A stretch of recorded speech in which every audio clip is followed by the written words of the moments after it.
You are listening to WCJV Digital Broadcasting, Youngstown, New York, the CJ Mars Radio Network.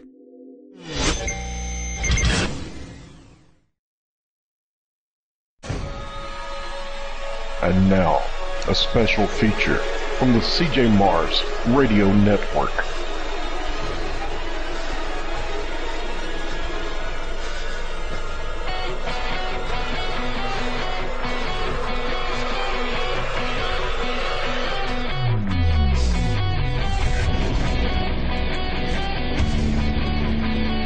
Tonight, All Hallows Eve, Half Past Dead Paranormal Radio presents a live Halloween event. We're coming to you live from two sites that are being investigated for paranormal activity.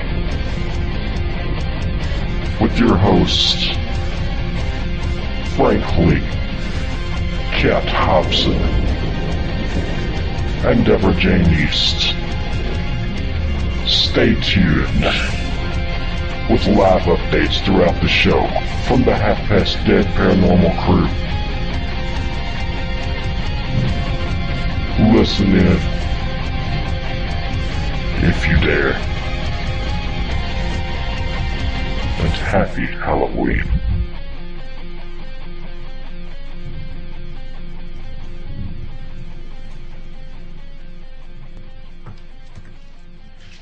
Hello everyone, happy Halloween. We appreciate everyone tuning in tonight. It's going to be a great show. Got a lot of cool things in store for you tonight. Spooky, cool things. You're going to love it. Tonight it is the CJ Mars and Half Past Dead Paranormal special Halloween episode. So we are going to be talking amongst ourselves. It is myself, Frank Lee, and we also have Kat Hobson and Deborah Jane East tonight that are hosting as well. And we're Belt and the Half Past Dead Paranormal crew live from 3 locations that they are investigating tonight. So wow. How cool is that? Busy night. It's going to be awesome. But we have somebody out in the field, too, don't we, Frank? Mm-hmm. Yes, that's going to be Rogers calling in. And they are actually on location, going to be calling in. And he, a little bird told me that they're going to be trying a couple of experiments at the location. So, wow. I've never been out on anything like that before, but it does sound exciting. Truly? We've got to change that. Wow. Well, I used to do things when I was younger, but, I fell into the UFO field, and so, but, I like that stuff, too. There's a lot of really weird stuff that goes on. Weird stuff. Mm-hmm. Absolutely. And yeah, Roger, I spoke to him earlier today, and he's planning on calling in with some of the results of the experiment, possibly, if they can work it out, even during the experiment. Ooh, that would be so cool. Uh-huh. And Roger's so good at that. He really loves this stuff, doesn't he, guys? I mean, I can tell. Without a doubt. Yeah, it just is what he is interested in, and if you have a great interest like that, you just can't wait to get out there and get in the field and get boots on the ground. Yes. And what a better night than Halloween. All Hallowed Eve, right? Oh, yeah. Absolutely. And I have to tell you real quick, my first experience of Halloween. Now, this is how old I am. This is when Lon Chaney. Remember Lon Chaney used to have the original werewolf and the original, yes. Oh, we've got a call. Hello. Hello. Hey. Hey, we are not quite there yet due to all the trick-or-treaters and traffic and everything. Stuff kind of got held back. So we should be on location within the next 10 minutes or so. Awesome. Cool. Awesome. So just letting everybody know what's going on. Well, I be hear you're careful going out to be there. doing experiments. Huh? I hear you have some experimentation happening tonight. Yeah, we have well, if dude brought his speaker, I don't know if he did or not. I don't know if my phone's loud enough to run that or not. That'll be awesome. Yep. So. But yeah, sounds interesting. Yeah. Roger was talking about doing an experiment with some frequencies and how they affect the paranormal activity there. So that should be definitely interesting, especially, everyone getting to hear the results immediately. So, I've got to admit, Roger, I'm jealous. Halloween night, I'm out investigating 3 locations. I mean, way to show us all up. I know, we got the easy job. We're sitting here drinking our coffee and our cola and our tea or whatever, just, in a nice warm environment, and you're out there working your butt off. Yep. But we were just talking about how much you love this stuff. You really enjoy doing it, don't you, Roger? Are we moving? Okay, we're moving. Again. Woohoo! Be safe, Roger. Okay, we will be buzzing back in here shortly when we get everything set up and get rolling. All righty, just take care, okay? Oh, we will. Okay. Y'all be enjoy. You too. Bye, Roger. careful. Hi, bye-bye. He is buzzing, y'all. I can tell he is buzzing. He's so Yes, excited. he is. Yes. Yep, But it seems to be standard, when you get involved in doing this kind of research, you just can't get it out of your blood. It's so exciting and so much fun. Yes. And it never gets old. No, it doesn't. And I will tell you that I did not get called the B word last night when we were investigating. Well, what? No, truly not. I don't What know happened? what was. We were actually investigating an old mine, and because my mobility is a little bit iffy today, I was doing EVP sessions around an artesian well that had a neighborhood surrounding it back in the day. And we had 2 groups, and the first time through, we got some EVP activity, but nothing that was overwhelming, as it were. Just general, a few answers here, a few answers there. The second group was off the chain. And the worst that I got, thank goodness, there was not a lot of profanity involved through the course of the thing. Called one of the guest investigators a mensch, so that was fun. Because he thought that he called me a name, and I said, oh no, he was answering you, and there was an M at the beginning. So, I enjoyed that. But then, my partner, Kim, and I were sitting there, and we had another team member, Ladarius, with us, and Tristan, and, the speaker said, get out of our way, piss off. Wow. And I was like, oh no, that's rude. There are women here. No. And then, because he was so grumpy, right? And I said, so why are you so ill? He said, I'm dead. Oh, no. Dead. And I was like, well, that would do it. Yeah. Okay. Right. So I was just like, oh my goodness. Okay, you win. You get to be a grump. So, but there was actually a lot of spirit box activity during that course of the conversation, and we had somebody who had come with us as a guest on the investigation who was using an app, and It was the Steve Huff app, and I can't recall the name of it. I'll have to look that back up. But it was kind of interesting and different because, you know, I'm not a big app person. In the course of an actual investigation, yeah, I'll play with them to see what happens, but I don't use them for evidence per se. Right. So, you know, it was just an interesting experience all around. We had about 30 to 50 people with us. That's cool. Yeah, that's why we had 30 because we split into groups of 15.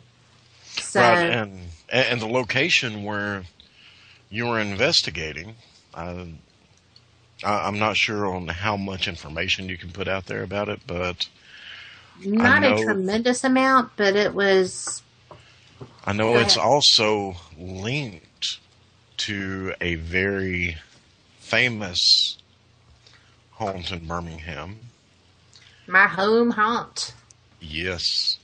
And have I ever shown you the map of the energy line that goes through there?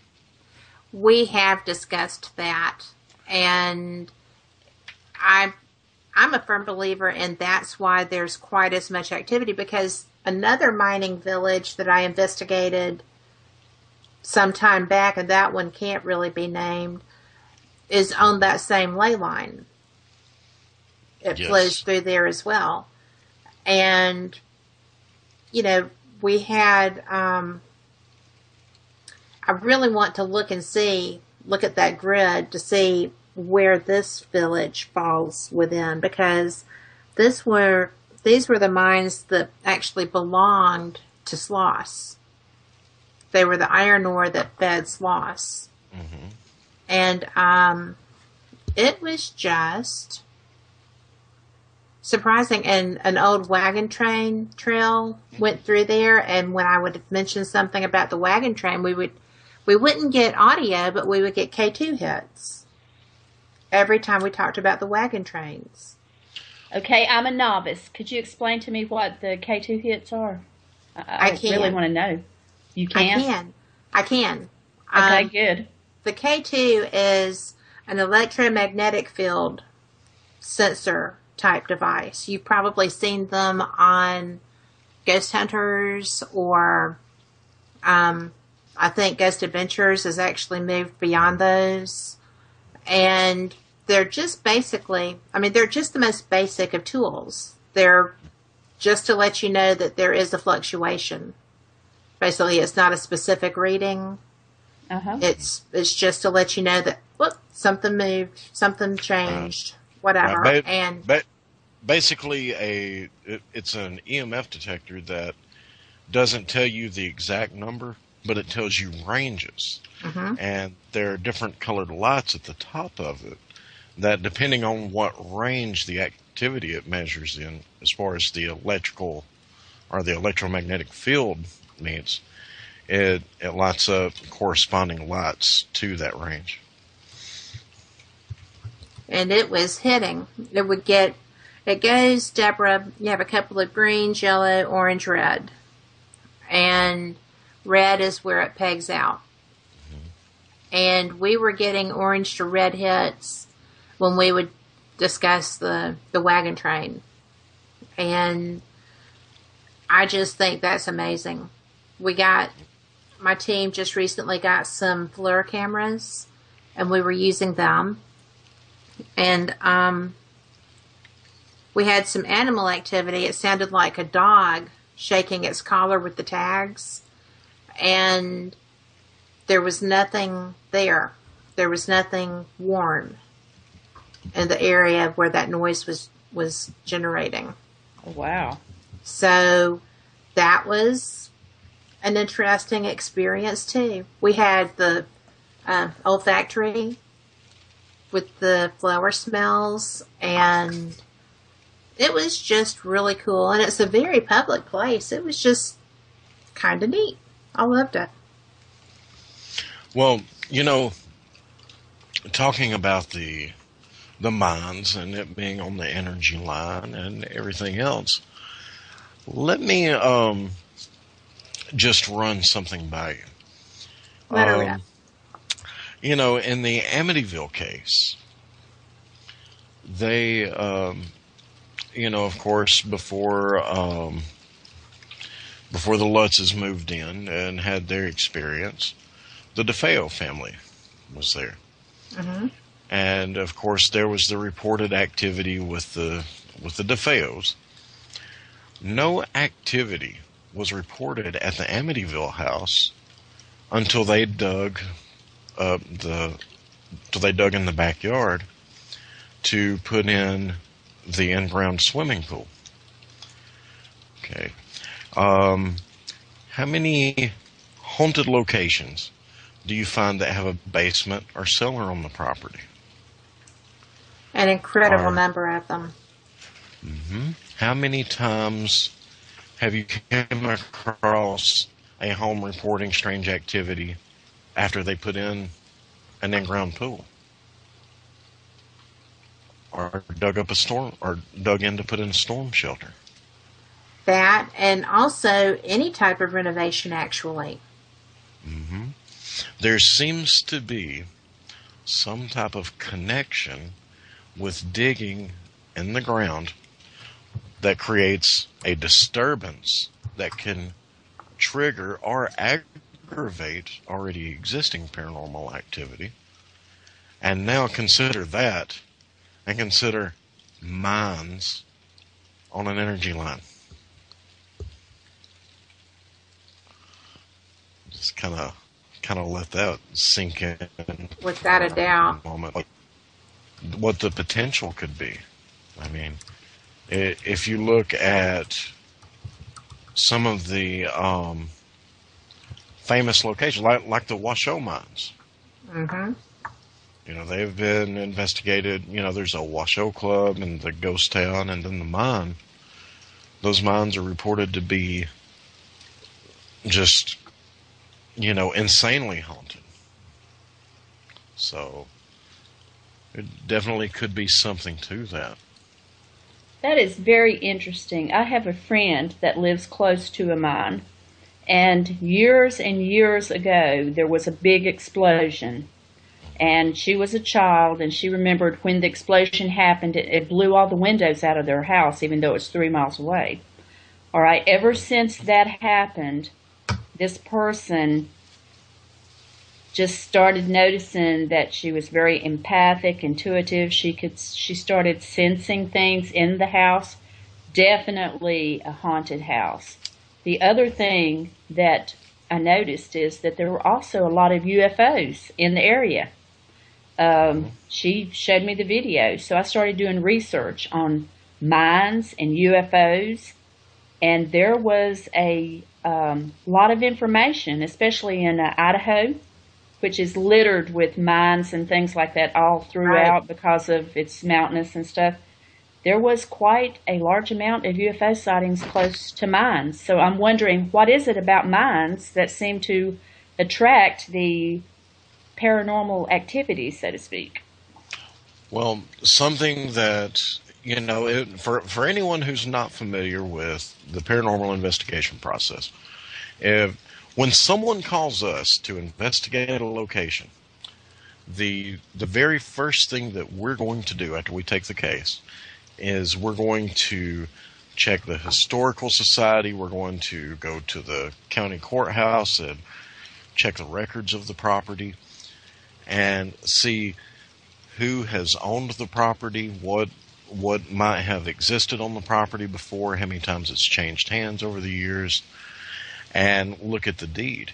And on many of these locations, you'll find something that always kind of sticks out as a red flag, and that's when on the property deed itself, it includes subterranean access to a mining company, to a railroad company, different things like that, because a lot of people have mine shafts under their property. Mm-hmm. I've investigated several places where people had an old railroad tunnel under their property that they had no idea existed. And wow. If you look, there's a strong correlation between mines, tunnels, railroad tracks themselves, even above ground. The old rail lines even after the rails are taken up. And underground Sometimes streams. there's still trains that use those when the rails have been taken up. I mean, that's not an unknown occurrence. There's residual energy still attached to that ground because of that, the violation of it. Yes, and you know, that's the perfect way to say it, too, is the violation. Because I want you to imagine, okay, the stone tape theory says that, you know, and I believe that most of it is true. I don't think it explains everything, but I think it explains a lot. And the stone tape theory says that certain events can be imprinted onto surfaces surrounding the area, such as stones, you know, different types of stone, especially your more igneous type stones like limestone, sandstone, granite, quartz, different crystals, things like that. Also into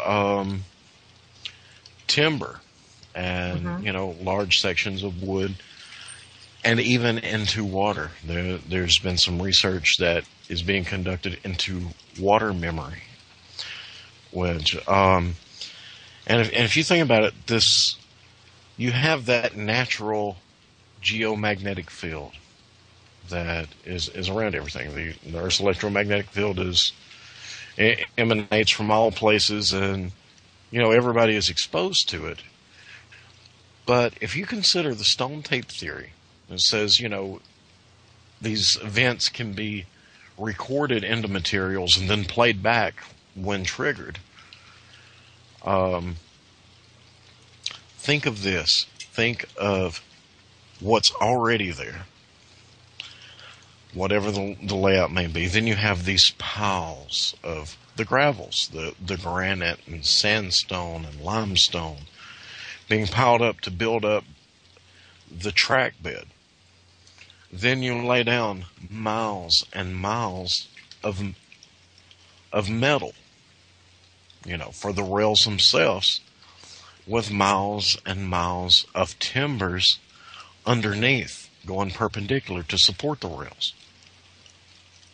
If you subscribe at all to the stone tape theory, what have you just built? There you go. That's incredible. And then think about this. Think about the pure weight, the noise, the vibration, everything associated with the train. You know, a train, when it comes through, especially pulling a big load, there's the horn, the engine, you know, so much excessive noise, well over 150 decibels. And then you have the tremendous vibrations.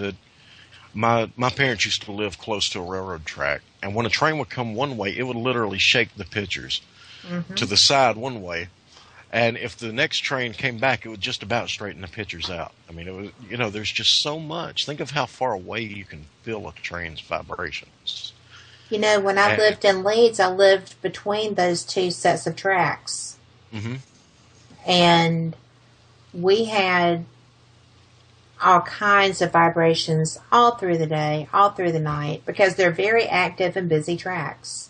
Yes. And, you know, I literally, they were two blocks apart. And I lived in the middle of them. And, you know, I had activity in that house too.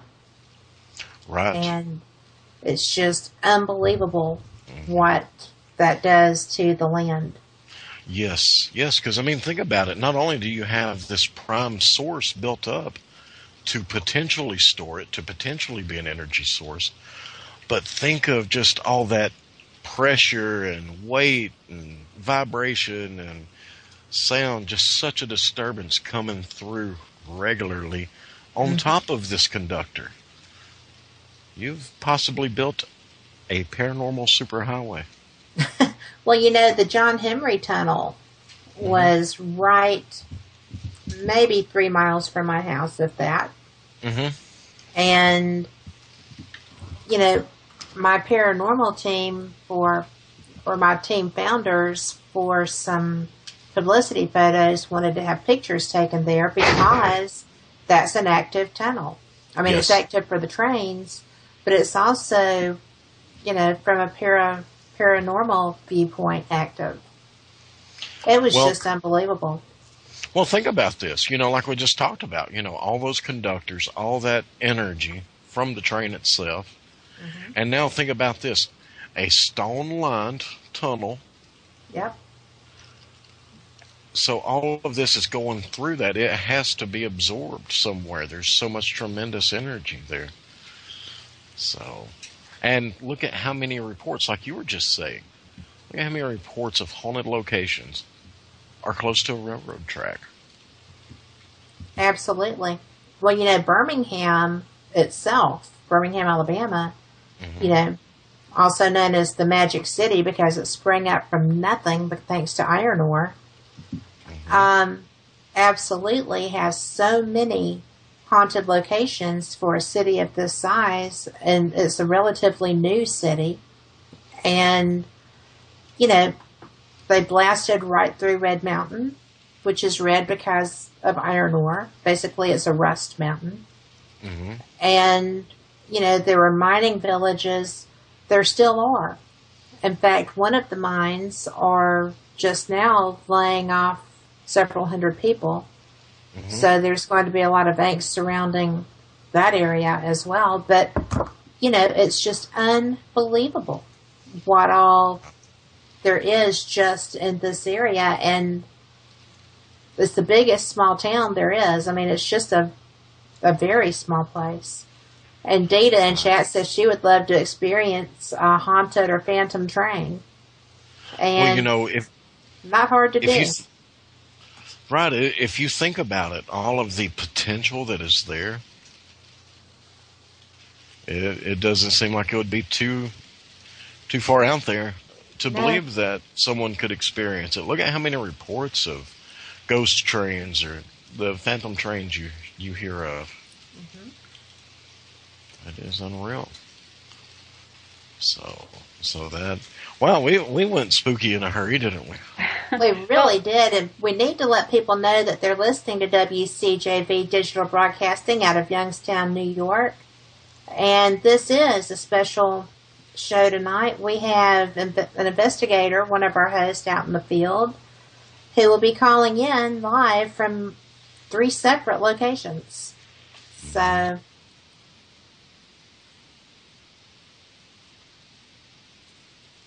okay. I'm good. Everybody else good? I'm good. Yep. So think about this. Not only are there ghost trains, but something I've always found fascinating were ghost ships. Ooh, Oh, me too. yes. I saw a lot of movies about ghost ships. Most of all, the one I saw on it was so scary. It was on the Twilight Zone. Remember where there was this actually was a submarine. It was in the water, and this ship was up above it, and they were hearing something picking up on their radar sonar, and they didn't know what it was. So they went down. It was a submarine, and when they got inside, the people, it had been, gone for a long time, for 40 or 50 years, and the people looked like they had just died. And I thought, man, that's creepy. I don't want to ever get on a ghost ship. That's unbelievable. I mean, and I was just talking with someone last night who came to our investigation who had an incredible experience on the Queen Mary. Yes. And, we had a guest on my show who is the ghost ship hunter. I mean, that's what he does. And at the time, he's the only person who does, and that's Captain Robert McDonald. But, I was fascinated by that concept that he has video, he has photographs, he actually had a USO experience. And you would have enjoyed talking with him about that. We didn't really discuss it when he was on the program. But there are people that's all they do. Yes. They go in search of ghost ships. He had a picture of one, and it was over dry land. Well, when he researched it, where that ship was photographed before they had the water system that they have where he lives in Amsterdam. That was a port. It was in port, even though it was on dry land. So I found that fascinating. I think that's one of my favorite subjects. Well, it's definitely, something that we need to be taking into consideration, because there are so many reports of it. I mean, reports of ghost ships go back as far as history of people being on the water, and that's quite a long ways, all the way back to the ancient Sumerians. Yes. We have a question in chat. Okay. And we'll come back to this because I love this topic. But Cindy wants to know, what's the scariest experience each of us has ever had? The thing that creeps you out the most when you think about it. My ex-wife. You better hope your ex-wife ain't listening. Why would I say that out loud? She might come raining down terror on your head, right? I did have a scary experience earlier today. What happened? I walked in my kitchen and I looked in the coffee canister. It was, no. And it was empty. Oh, no. That's horrid. It was terrifying. I mean, cue the creepy music now. And, for you, that was probably really awful, because I know you like your coffee, Frank. Mm-hmm. Right. I have to be careful or I get too much blood in my coffee stream. I know, right? I'm saying that as I'm brewing a pot of coffee right now. There you go. Be careful where you take that wireless mic, dude. I can share another scary experience. We're good. Well, I don't have scary experience. I have a sort of a creepy experience. It's sort of odd. If you've ever been someplace and saw a person that looks out of time, and yes. What I mean by that is they aren't dressed like you. They look like they came from another century. Well, I'd heard about that, several, different times, but it had never happened to me, and I never knew anybody personally that it happened to. But one night, was driving on the Blue Ridge Parkway, and it was probably around 2 o'clock in the morning, and the fog was so thick, I mean, you had to go really slow. I mean, probably maybe 15 miles an hour if it was that fast.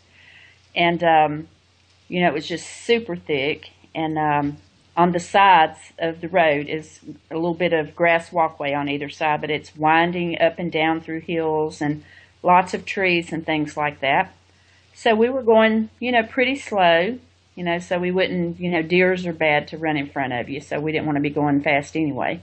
True. But on my side, just all of a sudden, 10 foot in front of the car was a woman with a long dress on, like a skirt, with these, she looked like she was dressed from Little House on the Prairie. She had a bonnet on, a black bonnet. She had a long black cape, and on her arm she had a basket, just like you would see, like your grandmother used to go to the hen house to collect eggs and different things like that. That's how this woman was dressed. She was walking at a leisurely pace just on the side of the road. And so, first I went, oh my God, what's somebody like that doing out here, and why does she look like that? So, at the time, we thought, well, we might need to go back. Maybe it's somebody in distress. So we went maybe 500 yards up ahead, turned around real quick and went back, and there was absolutely nobody there. Nobody there. So I just thought that just kind of strange. Very strange. That is strange. That's actually not dissimilar from the experience I had that creeped me out the worst. And Frank, I think you know about this, but we had been on an investigation at a private home, and it was actually my first residential investigation with my current team. It's been a while, and it was a home that had a child in it. and the child had a little football. The football, one of the reasons that we had been called in to investigate was that the little Nerf football flew out from under the bed and hit the mom in the leg when she was trying to comfort the child after he had been having a night terror. And it was pretty tough, and they had called someone, and the person told them to put it in a box with salt, seal it, and watch it leave in the dumpster, in the garbage truck. So they did. And when we were doing our investigation, there was still activity in the house, and my friend Kim wanted to have a football as a trigger object, but there wasn't one. And so I said, well, we have an egg.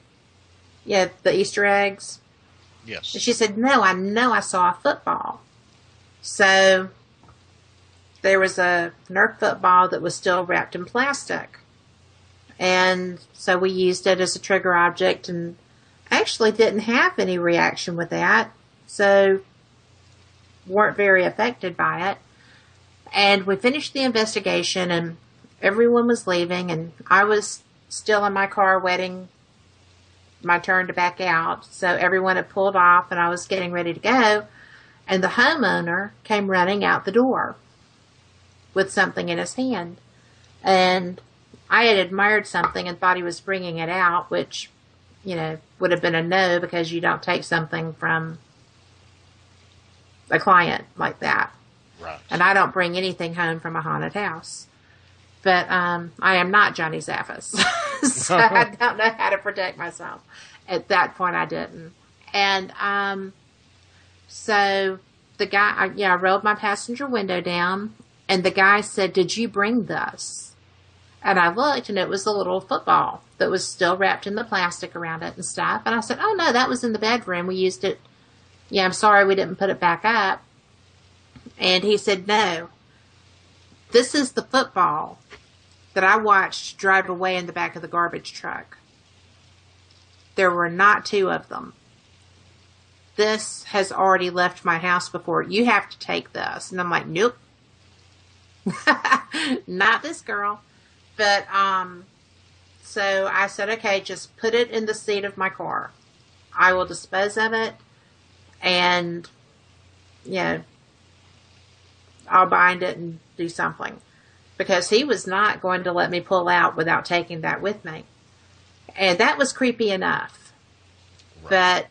But on my way home, I finally got my other team members on the phone, and I guess it was the 67 times that their cell phones went off while I was trying to get someone to answer a phone that made them decide to finally answer it. And so I'm like, "Look, this just happened," and I described it. I said, "I need to know what to do with this, because I'm not taking this home, and I'm not touching it. I don't know what to do." And a guy who was with our team at the time, who is a professed psychic medium, said, "Well, you just need to bind it and put it in water. Even a puddle will do." And I'm like, "I'm not going to litter." You have to have priorities. I don't litter. So I was just like, I don't know what to do with this. Where do I take it? How do I bind it? I don't have any materials with me. He said, "Just pray over it and throw it in a river." And I'm like, the only river around me is a protected waterway, and I will go to jail. Somebody will see me litter. I'm not going to do that. They're not going to believe you trying to save yourself, right? Right. And so I was I did do it. I was very paranoid.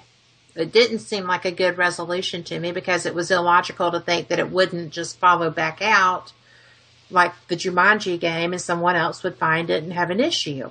Right? I wasn't comfortable with that, but I didn't know what else to do.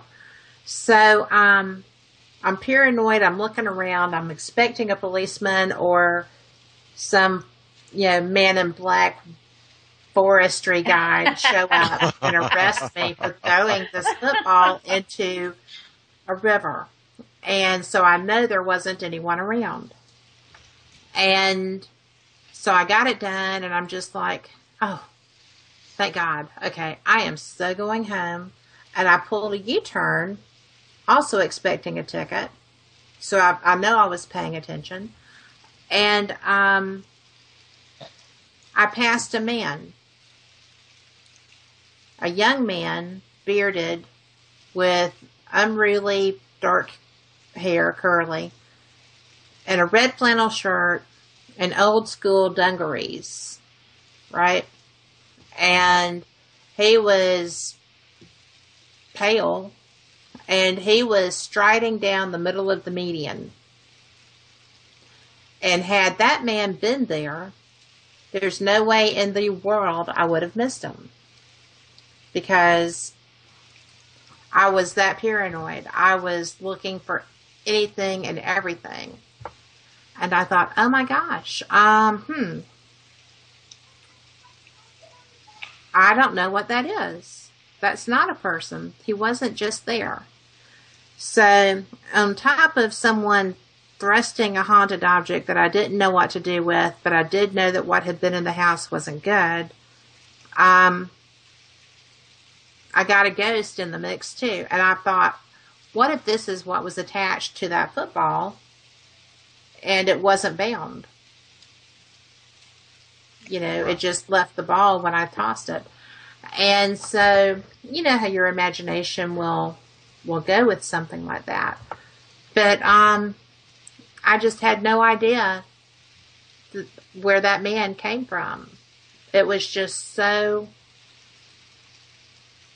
frightening. And, you know, it was on my experience, had I not been so concerned about the client and about having something that I didn't know what to do with, and I had children in my home that I wasn't taking that to. And, you know, it was almost comic in a Keystone Cops kind of way. Right. But the actual fact was, it was a very alarming experience. And then when I saw a figure immediately after that getting tossed into the river, I was like, well, maybe I should take a class on how to bind something. You know, because apparently that didn't work. Oh, wow. So that's my scariest kind of a thing. Well, hey, I hope Roger's okay. It's been a while since we heard from him, but I just received a little message from management saying they've got a couple of other people out there doing investigations that might call in later. So, Cool, so we've got that to look forward to, but I hope Roger's doing okay. It's sort of a nasty night out there for Halloween. Well, he's probably getting his equipment set up. So Yeah, you guys have to take a lot of takes a equipment, don't you? if you're going to do it right, Yes.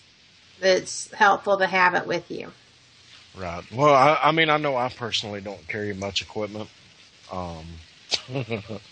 Whatever. You don't even have room in your trunk. You probably for a make other secret people case. carry your stuff, Frank.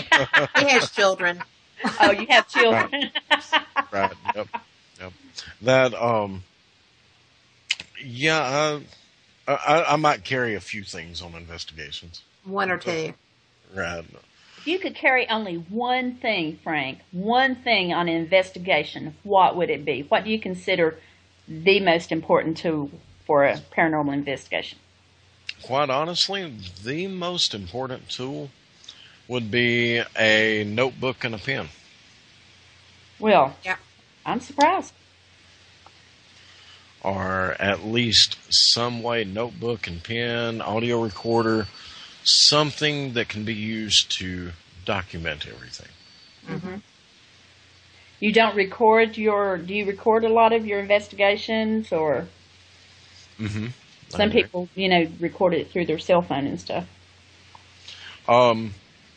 What I do is I try to leave an audio recorder going or a video camera, something so that everything is documented. And the reason for that is so that you can have your own individual account and everybody's, because of course during the investigation or afterward, everyone's going to compare notes about what they experienced. And it's best if everyone has their own individual record, because our memories lie to us. Yes. And it's easy for you to hear someone else who had a similar experience, but not identical, for that to subconsciously alter your memory. So. Interesting. But I know also, too, a lot of people, you know, like, we all three could be in a room and something happened paranormal, and all three of us might remember different details and sort of, you know, block out the rest of it, you know. So, and any police officer, when they're talking to witnesses, they will take them individually because, you know, that's how our minds work. Sometimes, you know, we'll remember different things than everybody else. Yep, and absolutely. you will be swayed. Mm-hmm. Yep. So our memories can deceive us and can be altered, and especially if someone knows certain psychological techniques, as like an interrogator or whatever. There's, you know, a lot of ways that people can use that to their advantage. If they want you to have a certain memory, they can lead you into it. That's a technique that is used in certain PSYOPs, or psychological operations, or psychological warfare tactics. If you tell someone something, there is a 50-50 chance that they're going to believe it. If you make a suggestion, there's a 50-50 chance they're going to take it. Right. If you manipulatively lead someone, if you can lead their thought process into thinking that they thought of it themselves, they will 99.9% go for it. Exactly. Now, I can give you a good example. I grew up, my grandmother lived in this huge 3-story house. I mean, just like it walked out of some kind of Victorian era, you know.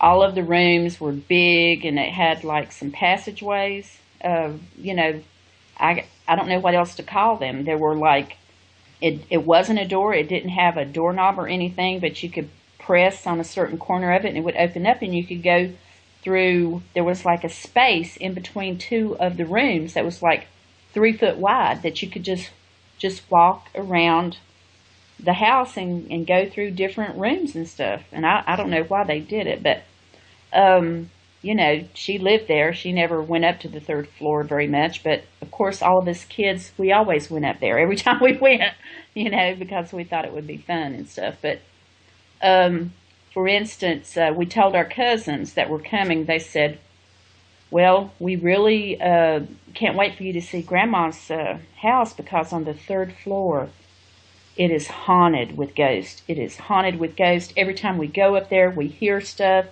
And we heard that this old man that used to drag chains around, you know, he used to drag those chains around. That was the story going around.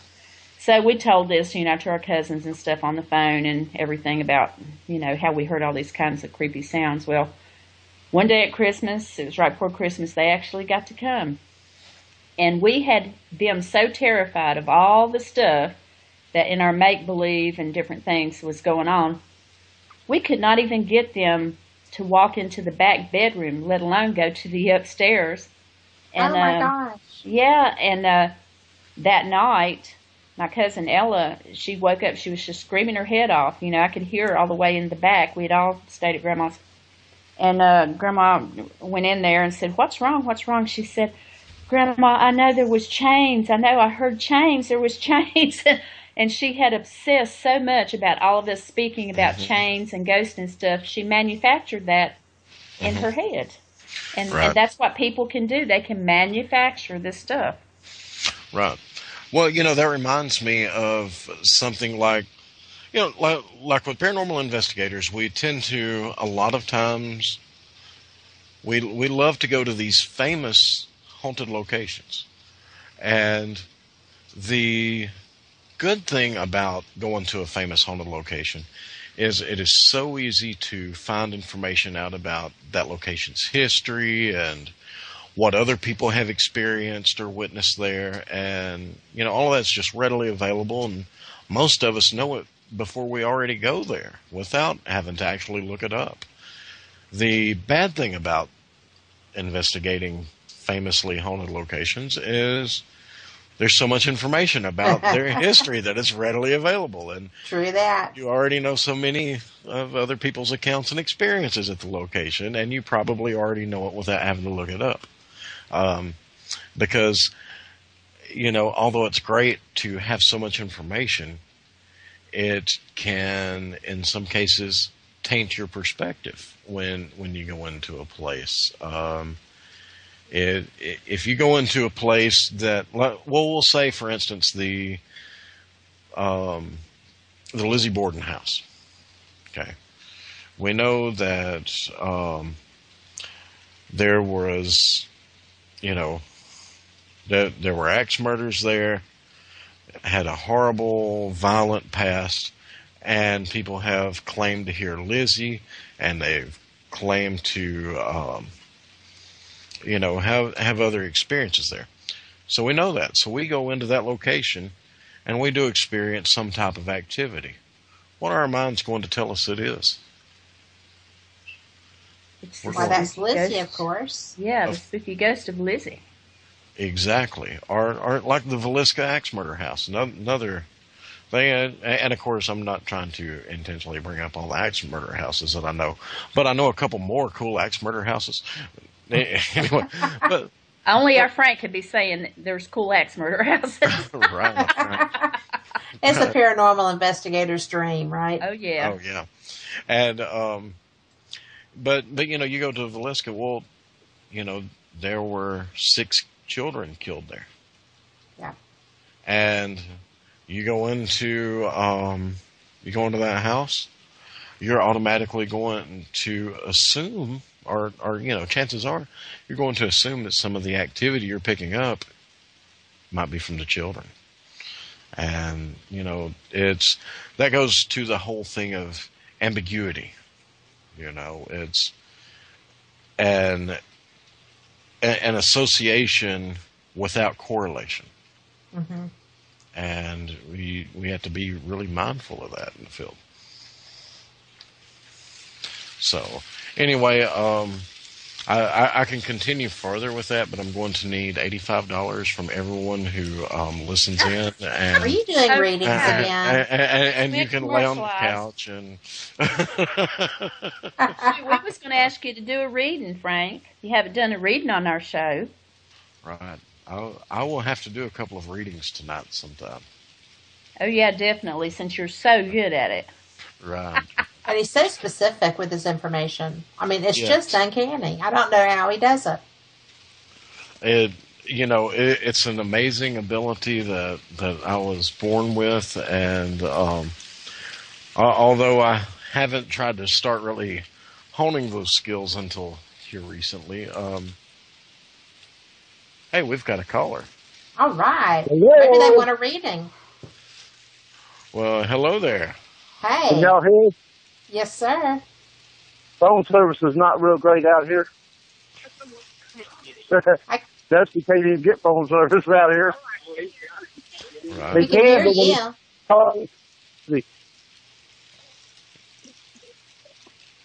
Woman walking that. At Mount Zion Church, the Rock Church, we couldn't get any phone service up there. How's the weather, Roger? This church here,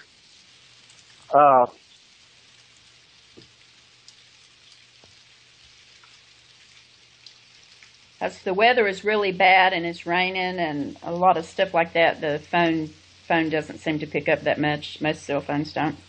Right. That hopefully we can get him back on. Gotta love some of those places that the phone signal. you get out there, it's a great location, and there's no phone service whatsoever. So Oh, I believe me, I know. In North Carolina, there are lots of places like that. Basically, the whole county that I live in is like that. Right. Right. I'm always amazed when they're right by interstates. Like I run 65 South a lot from the coast to Birmingham and back. And it is amazing in this day and time how limited cellular service is in those areas. And it just makes you realize what a bunch of cell phone junkies we are. Right. Oh, we've got it good compared to some places I've been out west. Oh my God, Arizona? Nothing. Of course, there's nothing there to have a need for cell phone service. But, and not slamming Arizona, do not write or call WCJV Digital Broadcasting out of Youngstown, New York to complain. That would be about Frank Lee. Right. So, anyway. Right. Just, right. You can look up my, address. It's there on the, go to facebook.com/about, and you'll find all my contact information there. So. You know, when I went to Roswell, New Mexico, a couple of 100 miles before we got to Roswell, there was no cell service. So I'm thinking, you know, back in the old days, if you saw a UFO and you were out in nowhere, you were just up a creek. You couldn't report it to anybody. Right. Right. You know, in chat right now, they're talking about the hot dogs recently that had human DNA found in. Yeah, What was up with that, y'all? That was disgusting. One person in chat suggested that maybe that's where some of those missing people go. Well, Right. you know, well, you know, I'm the UFO girl. You know, we have True that. reptilians who like to consume humans. And who knows, maybe if they run out of product for their hot dogs, they throw in a few people. Hate Well, to be That's gross, not but alarming at all. this is a Halloween show, so we can be creepy tonight. Well, I'll, you know, and two, if you ever see a reptilian eating a hot dog, you'll know it's a dead giveaway. Oh, There God, you go. yeah. Frank, you're so smart. Pat, I don't know about you, but I just feel like, man, I should go sit in the corner. Hey, nobody puts baby in the corner, all right? But it was a creepy story, and I mean it's really serious, y'all. I mean human It is. DNA. We can laugh about it or poke fun at it, but it doesn't alter the fact that something happened to someone. Yeah. You know, although I guess maybe it could be hair particles or fingernails or... Well, it would have to be a significant amount, because if you've ever seen these vats that they put the hot dog, the meat, and the fillers, I mean it's huge vats. Is that what they were testing from, as opposed to... They were just testing the Finished individual product? hot dogs, I guess. Well, and if they were testing from the vats and they found DNA in there, that would definitely take a significant amount. That would be a mafioso. Call. Hey, Hey, what are y'all doing? waiting to hear from you. Well, we have some really sorry phone service here. As a matter of fact, I'm standing out in the middle of a dirty graveyard in the pouring down rain to talk to y'all. Happy Halloween. Yes. Well, happy Halloween to y'all, Yep. and happy Yep. Halloween to all the people listening. Yep, for everyone, we got Dusty Ward on the phone, who is out there enduring the horrors Yeah. for us. We're at this old church out here in the middle of a cemetery. And what happened, there was an old church here, and it burnt. So they built the other one. Y'all still with me? Yes, sir. Here. Okay. They built the other one, and apparently, right after they closed it down, people broke in it and started doing satanic worships inside this no. church. Yeah, so it's a shell of a building. The pews are still in there. They're working with the Echo Vox and the voice box recorder. And getting some positive feedback from it. But I'll tell you something more interesting. When my phone actually does pick up service and I get texts, my friend Missy was listening back home, and all through the show, her computer keeps freezing up the whole time you are talking. And she texted me and said, I don't think the ghost in my house, because she got ghost in her house. She said, I don't think they want them listening to the show because their computer keeps freezing the whole time. Wow. Yeah, so apparently y'all are doing something right. Awesome. Good deal. So, it's a nasty, nasty night down here in West Tennessee, but we're braving the storm. Well, I think you're going to find something. I just have a feeling you're going to find something. So don't give up. Don't give up. Well, my big question is, do you have the duty belt ready? Of course I'm wearing my duty belt, and I don't want my pants to get wet, so I took them off. I'm just running around in underwear and my duty belt, and I got my EMF detector in my mace case right now, and I've got my badge on in case the police show up and want to know what's going on. Right. Oh, that would be interesting. Now, when the police show up and they see the duty belt and the badge, they'll know you're legit. That's correct. The badge not so much, because I just got it out of the cowboy action shooter set at the Dollar General on the way up. Well, there you go. It's always good to be ready, though. Yeah, well, I mean, I try to stay ahead of the game. You know, so the duty belt, though, is a dead giveaway that I am a real-time LEO. Right. So I got my nephew Jordan here with me. What's that? We appreciate the report. Oh, yes. Well, yes. I got my nephew here with me. He's snapping pictures and blinding me every 2 seconds as we stand out in the no pants thing. And I'll tell you something even better. Roger forgot to charge one of his cameras. So me and Jordan found an old 3-seater outhouse out here with a roof on it. And we stuck the generator inside the outhouse. So Roger's camera has really gone down the crapper right now. I mean, so to speak.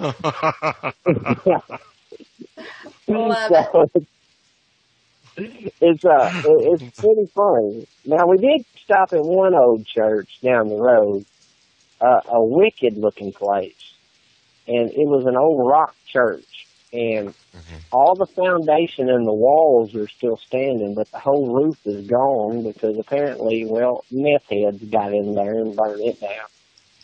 But it was a wicked, wicked cool looking place.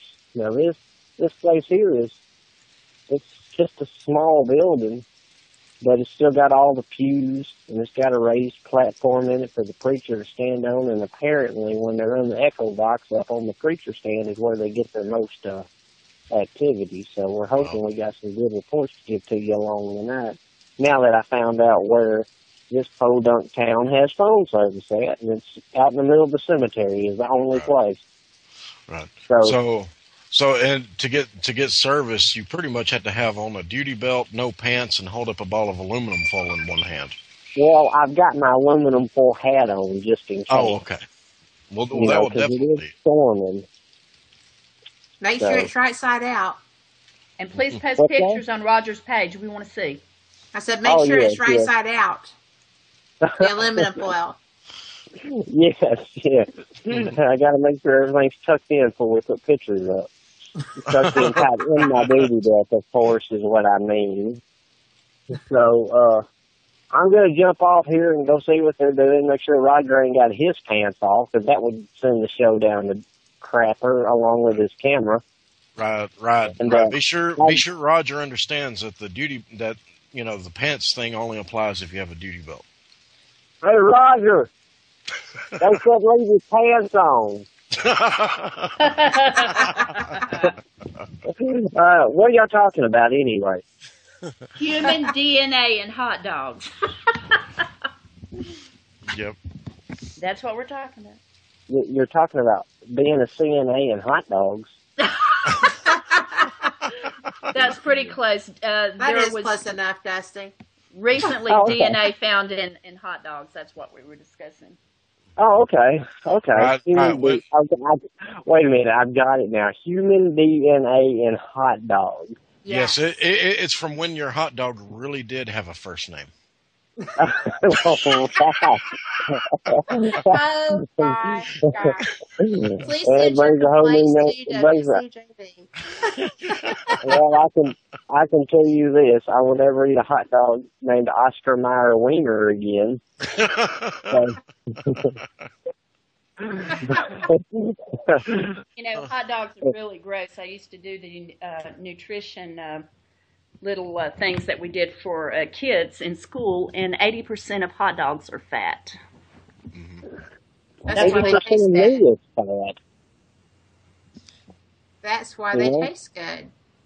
80% of my body is fat, so. I mean, it's like going to the mothership, man. I mean, it's like, he's like 120% fat, so. He doesn't even have muscle structure anymore. His bones have turned into fat, so it's okay.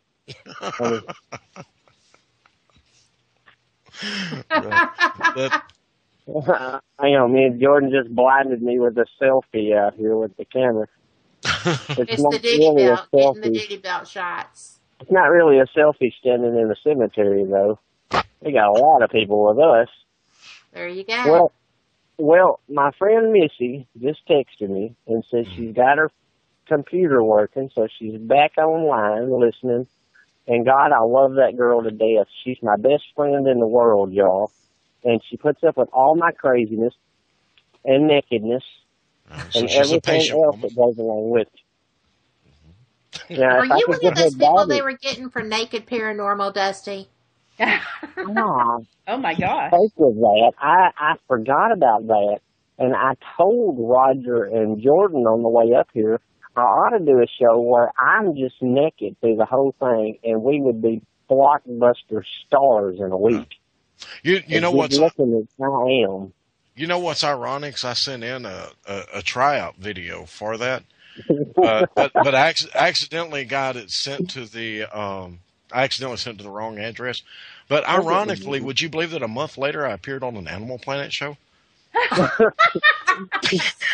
Quick, Cat, we got to save the show. Quick. Don't feel bad. All my modeling pictures went to birth control posters, so don't feel bad.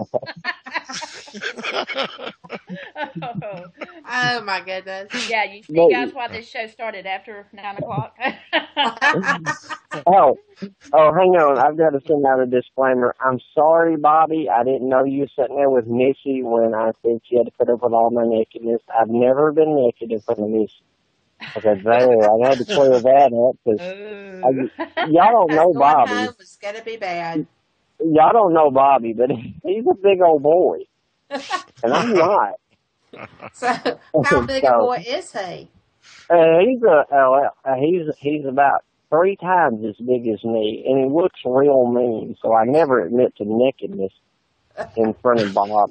You know, I'm just saying. I mean, because he looks mean enough. If he didn't have no size, he still looked mean. So you know, I might fight demons, but I'm not fighting Bob. There you go.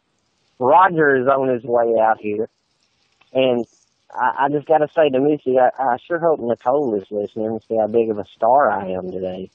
Because, you know, I mean, you just put that out there. Oh, Lord, here comes Roger. Hang on. Over here, Roger. I'm over here. No. Oh, my God. Roger needs to sit down. Yeah, Jordan's trying to walk in. No, Jordan just went knee-deep into a grave out here. Here's Roger. Oh, gracious. Hey, Roger. Hey, How Roger. we doing? Yeah. Hey, you still alive? Yeah, we was doing some EVP and stuff and explaining to some of these people about how spirits operate. Oh, Some okay. people who've been on the investigation. You think you can hold your phone or something?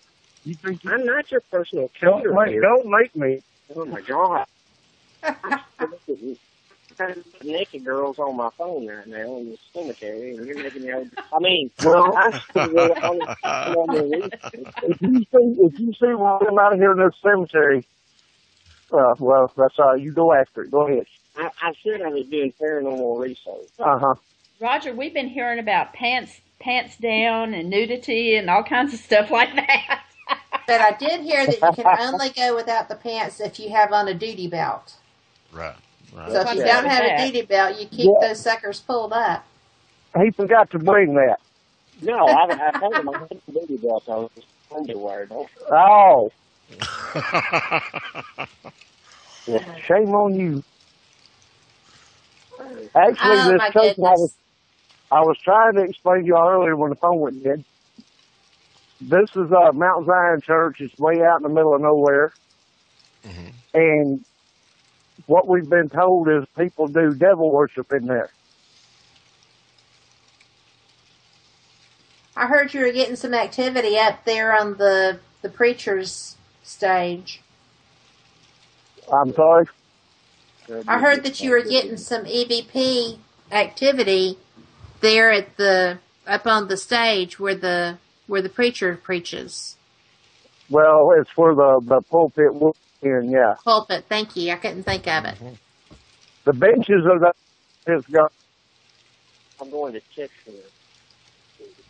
See if you can go over to the corner of the room. The corner of the room to... They're in the cemetery.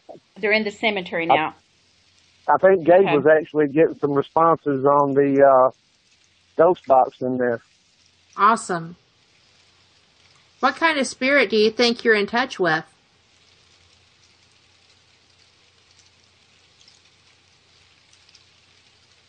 Roger? Sounds like we lost him. Yep, he might have dropped out. So, you were talking about the DNA found in the hot dogs earlier? Yes. Yeah. I know we've got a break coming up before too long.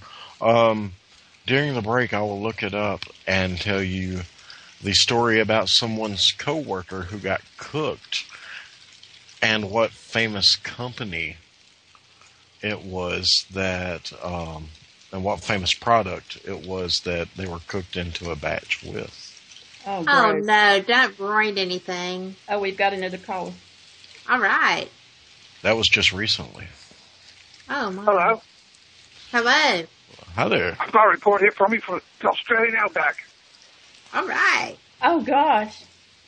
Well, I've been tracking one of them little grey aliens for about 2 hours now, out through the outback.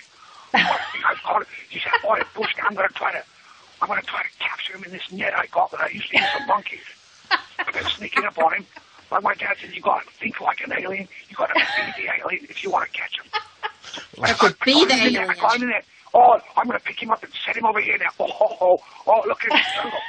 What's the matter, little fella? You going to buy me? Oh, you ain't got no teeth, do you?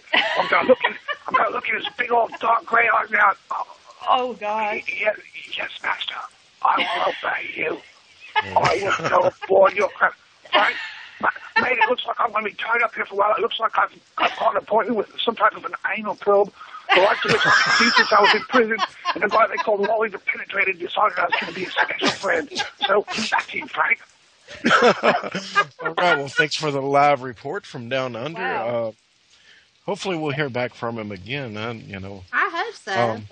Sounds like he was in a bit of a predicament, so hopefully... Well, I'm glad we've got reporters out there looking for this strange kind of stuff on, on Halloween night. Wow. It is the night. That veil is thin. Right. That is the time of the year. They say that the veil between our world and the spirit world gets thin, and the nights get longer, and definitely a lot of strange activity comes up this time of year. A lot of strange people, too. And I will have to say that the people that are out there that try to, there's a lot of evil people in this world, and it has nothing to do with paranormal. There are just people that are evil, and they use dates like Halloween and different things like that to try to perpetrate evil and to do bad things. Because I know you guys remember years and years ago, that little kids would find razor blades in their candy and all that kind of stuff. That was so horrible. So if you parents are out there, you still need to check the candy, unfortunately. I mean, because they have, they will put things that are not good, drugs and different things. So if you're out there and your kid's got some candy tonight, please check it, especially if the wrapper is, looks like it has been taken off or something like that. Mm-hmm. Just, check your kids' candy out there. Right.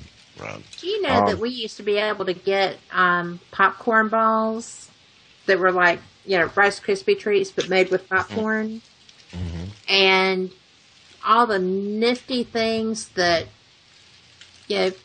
people would in no way, shape, form, or fashion allow their children to get those now because people are mean. Right. It's kind of like the rest of life. The bad guys just kind of ruin it for everybody, and you want to just kind of beat them. Right. And yeah, you don't see many of the things, the popcorn balls, the candied apples, so many different things that people used to get.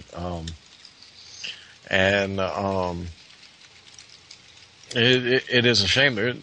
There is so much that goes on that.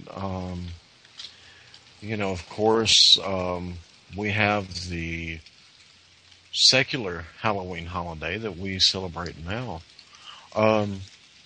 Something that I've always been interested in too is like the pagan holiday of Samhain that is also on the 31st. That it goes back all the way back to the Celtic times, and that was their end of the harvest festival that they had. It basically marked the last harvest of the year and the changing season. The end of the fall and the start of winter. Right, and that was also a day that they set aside to remember their ancestors and to a kind of a somber type of day that was a remembrance of the dead. Mm-hmm. And a lot of roots are in Halloween from so many different traditions worldwide. That it's special. It doesn't matter if you're a believer, if you're spiritual, if you're not spiritual, if you're a non-believer. There is definitely something very special. There's a definite change that occurs today. Well, November 2nd is Day of the Dead. Mm-hmm. And, so that honoring your dead and, putting out everything for them. I mean, Halloween, yes, well, I have a difficult time pronouncing the festival. Can you please say it again? The Samhain? The Samhain. Samhain? Mm-hmm. But, they fed the dead because they believed that they were coming to visit them. Mm-hmm. And so, then 2 days later, in other cultures, you have Day of the Dead. So it's all just woven in together. It's so intricate. And can I give a shout out right quick? Sure. We have a young listener, a young lady, who is one of our regular listeners' daughter. And she recently interviewed me for a paper. And hi, Mira. I hope that you're enjoying the show, and thank you for joining us. And I hope that you do well on that. So, Samhain. Thank you, Dita. But Dita put the pronunciation in there for me. Dita, if you're not in chat, you really should be. You miss half the show. It's great. We have people who save our bottoms when we come to forgetting stuff. So, not that I would ever forget anything, but hey, there you go.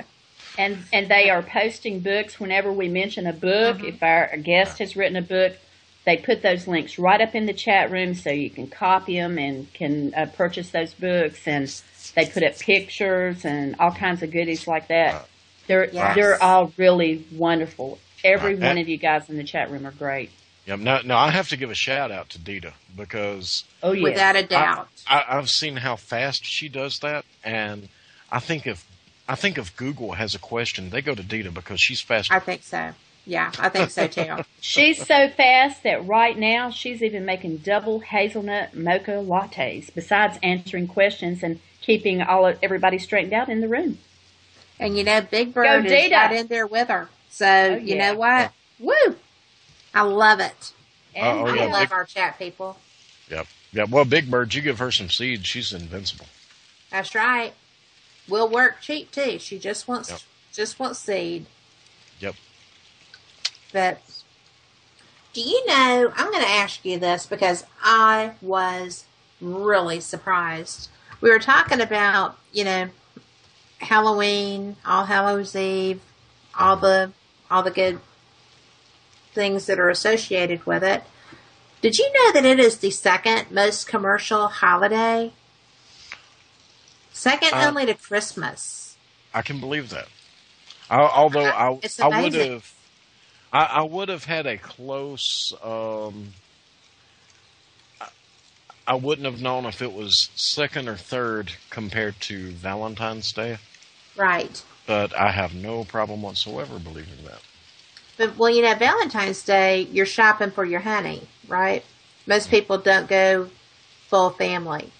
Right. But with Halloween, you know, you've got like 10% of pet owners that dress their animals.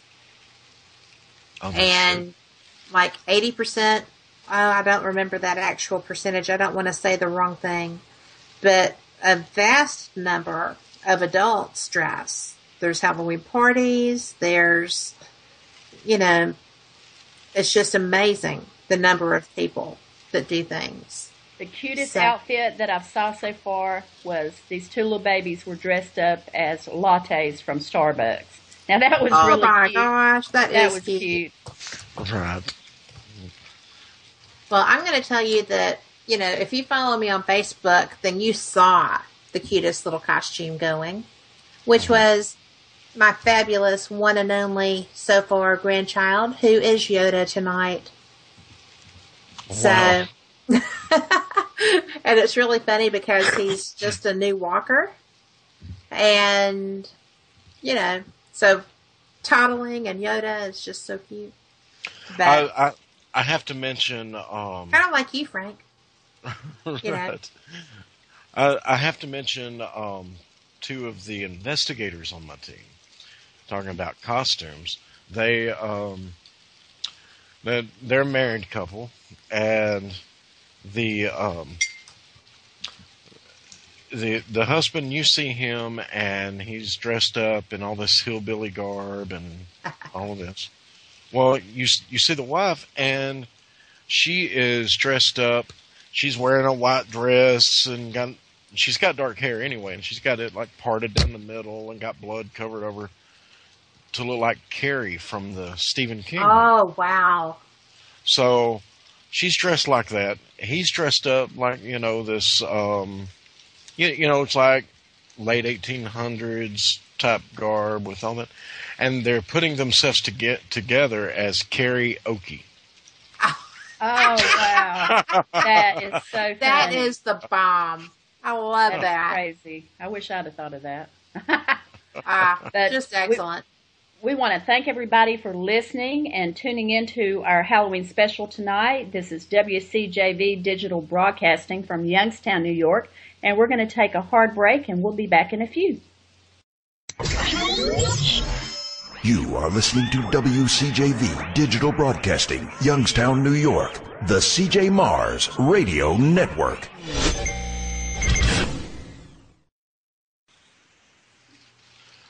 And welcome back to the Halloween edition here on the CJ Mars Radio Network. We are doing a special broadcast of the Half Past Dead Paranormal Radio, and this is an event that you have me, Frank Lee, you've got Deborah Jane East and Kat Hobson all hosting, and we have the Half Past Dead Paranormal crew with Roger Belt calling in, giving us periodic updates from 3 sites they are investigating. So we heard from them last about 20 minutes or so ago. And they were having some interesting activity going on, doing some EVPs, getting some responses, and who knows what else they may find. Naked Paranormal. Right, the Naked Paranormal, and all that. You know, it's interesting that they're doing 2 churches. I've talked to so many people outside the paranormal who say, well, a church can't be haunted. And I'm quick to tell them, oh, yes, it can. And I've ran into many more that were than weren't. Yes. So it's kind of interesting. You seem to, at churches, always get some interesting activity. As a matter of fact, one of the pictures I'd posted in chat earlier, you see a figure standing at the end of a hallway. And that was taken in a church that we investigated back several weeks ago. And that's quite an impressive picture. Mm-hmm. Yep. Because that's a big old fella. Yes. Yep, because that hallway is, quite a long hallway. And from where that picture was taken was probably about 30 feet. So there's definitely strange things out there. I have actually, even before I started doing active paranormal investigation, I've actually had more creep factor in some churches than I have just about anywhere else. Wow. So I would actually buy into that because I am sensitive. I do feel energies. And I think it's because people who are involved in churches are normally very dedicated. And you also have what Roger's experiencing now. They're at the cemetery with this church. Mm-hmm. There's actually a church sitting with the cemetery around it. And it's not that far a stretch to think that people would still want to continue to support and attend and be around people that they fellowshipped with. Yes, absolutely. And, the church that picture that I posted that we were talking about a few moments ago used to have a potter's field. Mm-hmm. And it's keyword used to. Now Get out. Now the potter's field has a parking lot over it. Wow. The original church had burned down. One was rebuilt, and as the different members, as the church had changed hands over the years and everything, there were so many people who weren't aware of how far the cemetery actually stretched, and where all the because as you know, with most potter's fields, they're unmarked. Right. They weren't aware of it, so now these graves, and some of them dating back to pre-Civil War, actually has a parking lot over it. What do you do in that instance? Well, I mean, really, there's not much. Because there's no one to claim them. Right. There's really not much you can do, especially if, the same entity owns the property that the church and the cemetery are on. There's several different legal routes that could be taken, but like you said, there's, in those cases, there are very, very few instances where there's actually a living relative that's aware and knows where to claim them, and, so quite interesting. And tragic. Tell me, do you guys ever get called out to investigate, just weird sound? I mean, they might not see anything or, nothing out of the ordinary, but there's some strange sounds and they just can't pinpoint what is making that specific sound. Yes. But usually there's activity with it, such as doors opening and closing that shouldn't be, footsteps, or what I get a lot of. What about you, Frank? Every once in a while, it's very rare to for me to get called out on just the sounds. You like you were saying. Typically, there's other activity that actually alarms them to make them think, "Hey, we need to investigate this further." All right, we've got a call. Let's hope they have their clothes on. Right. Or at least the belt. Yes. You know we do not. Well, Dusty, how are things going out there? It's going good. We're listening to the Echo Box in here, setting up where the pulpit was, and getting a lot of activity. One of the guys here with us from Gabe's band, they keep saying his name, and they said his great aunt's name in what appeared to be her voice. Oh, wow. And Wow. they keep throwing different things out there like walk away and leave. The words Diablo and Satan have come across. And it seems to be going pretty good. The Echo Box is getting stronger and stronger, and the same male voice trying to pull through. The rain's picked up all of a sudden when the rain was supposed to be over. It's picked up pretty heavy now. And Jordan snapped a few pictures, got some weird lights in them a time or two. I wanted to take some pictures out there in the cemetery, but it's raining. You didn't go out there and do it anyway. Yeah, all of our evidence will be null and void. You see that light out there? Right. Yeah. But no, there's a street light down below the hill. That's not down there. Oh, that's probably across the hill over there. I don't know. It's just a weird light out there in the cemetery. I just noticed. So we're going to keep an eye on that, of course. And are y'all still talking about Oscar Mayer's wiener? We've moved well, on to better things. We were actually talking a little bit. I was about to share a story about someone who not very long ago had quite a strange incident with the food company. Y'all do realize this is Halloween. You're not supposed to scare people to death. It's supposed to be spooky, Oh, but wait. Always. That's what you do. not scare them from eating. I mean, Well, it's got the creep factor. I mean, my goodness. If you watch Well, Soy and Green, oh my gosh, that was scary.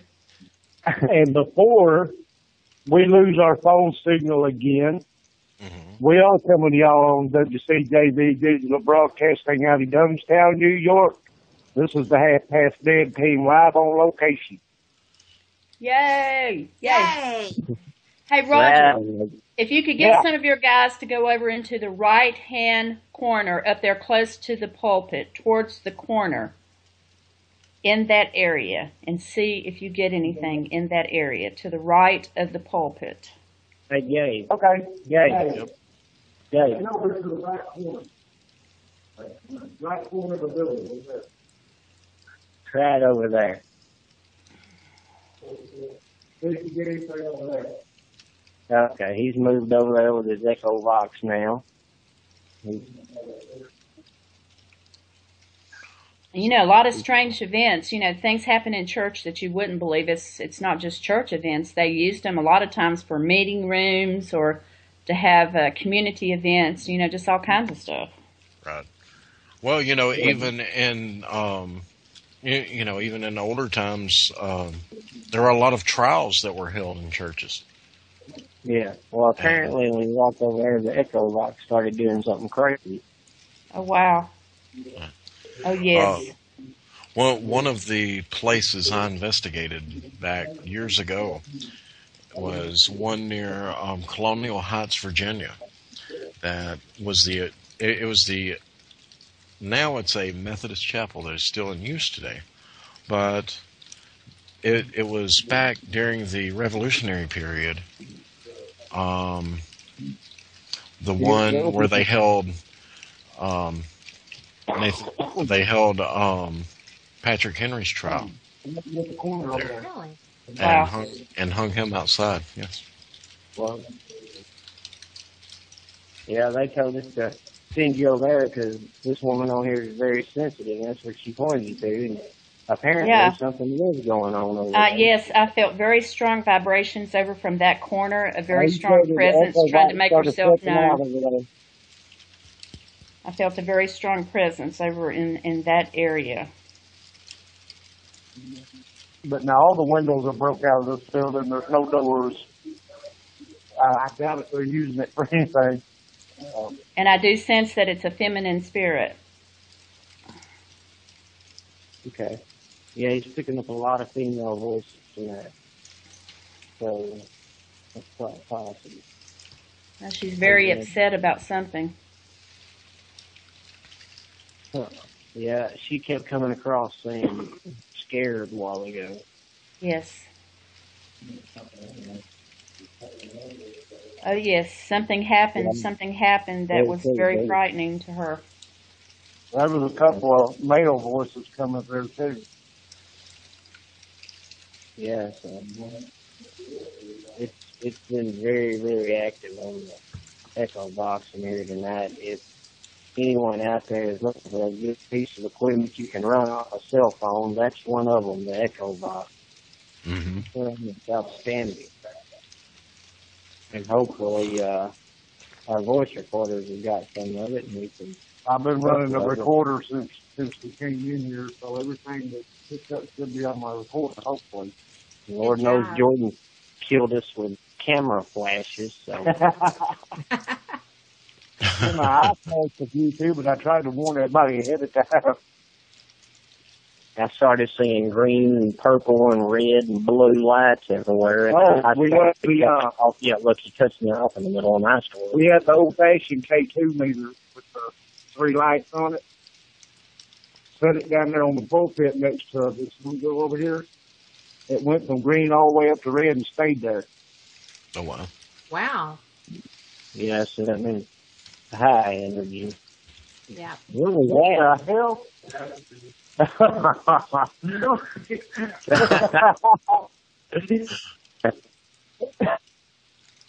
So, I kind of I'm glad I...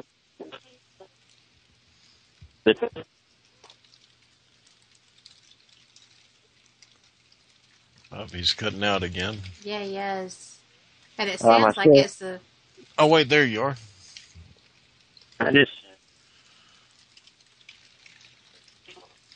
What you got going on? Somebody just hit the remote on their car and it flashed the lights. Now I have to go change my balloons. Oh. I understand that. He thought it was aliens coming down to get us. Yes, and I wouldn't worry. Come on, we got somebody else here with us. Come on and introduce yourself. Yeah, this is the band manager of Cajun Ellie. Hi. Hi. Well, hello. Welcome to the show.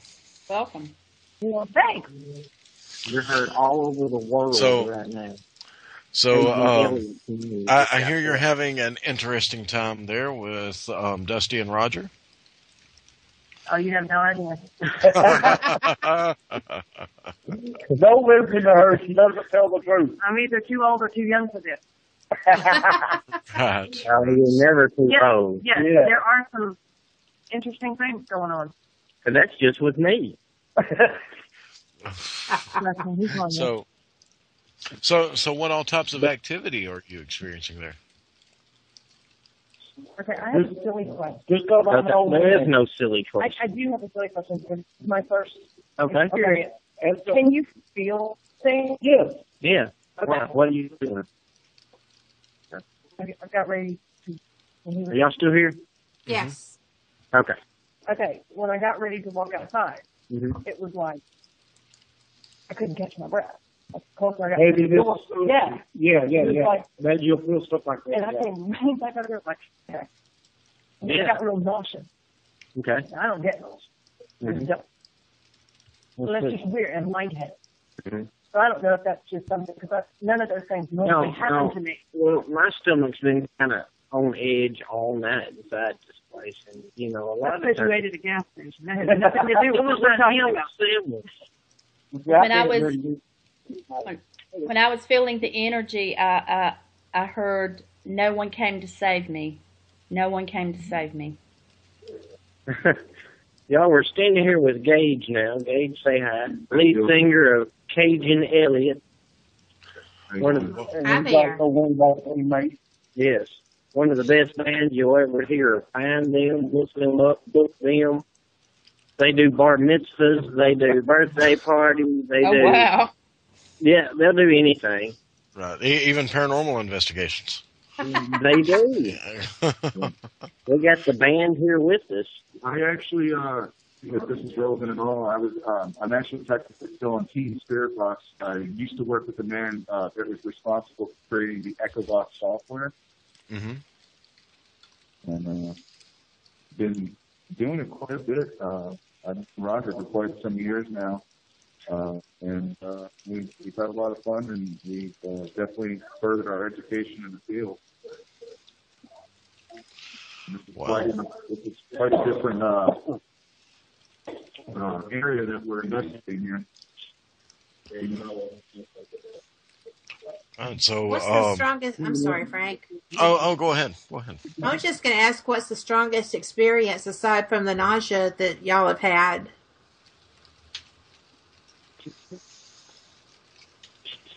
Nicki Minaj. He said Nicki Minaj is secretly in love with me. But not.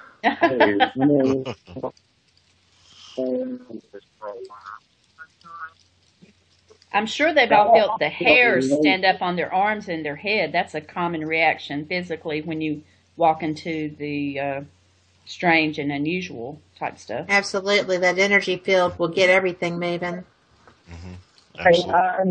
I'm unusual. That's usually, I mean,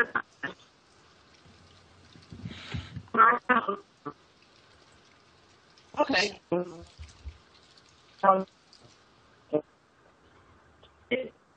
And they're having some issues with the audio out there. It's a bad rainy night, so. Can y'all hear us? Will help stir up activity also. Can y'all hear us? Yeah, Yes. now. Hear you. Hey. Okay. Okay. Like we're looking at this. You know, Hello, hello. Right. So they had signal and then lost it just that quick. Yeah. That can sometimes be spiritual too, Mm-hmm. Yes, especially if the batteries are being affected.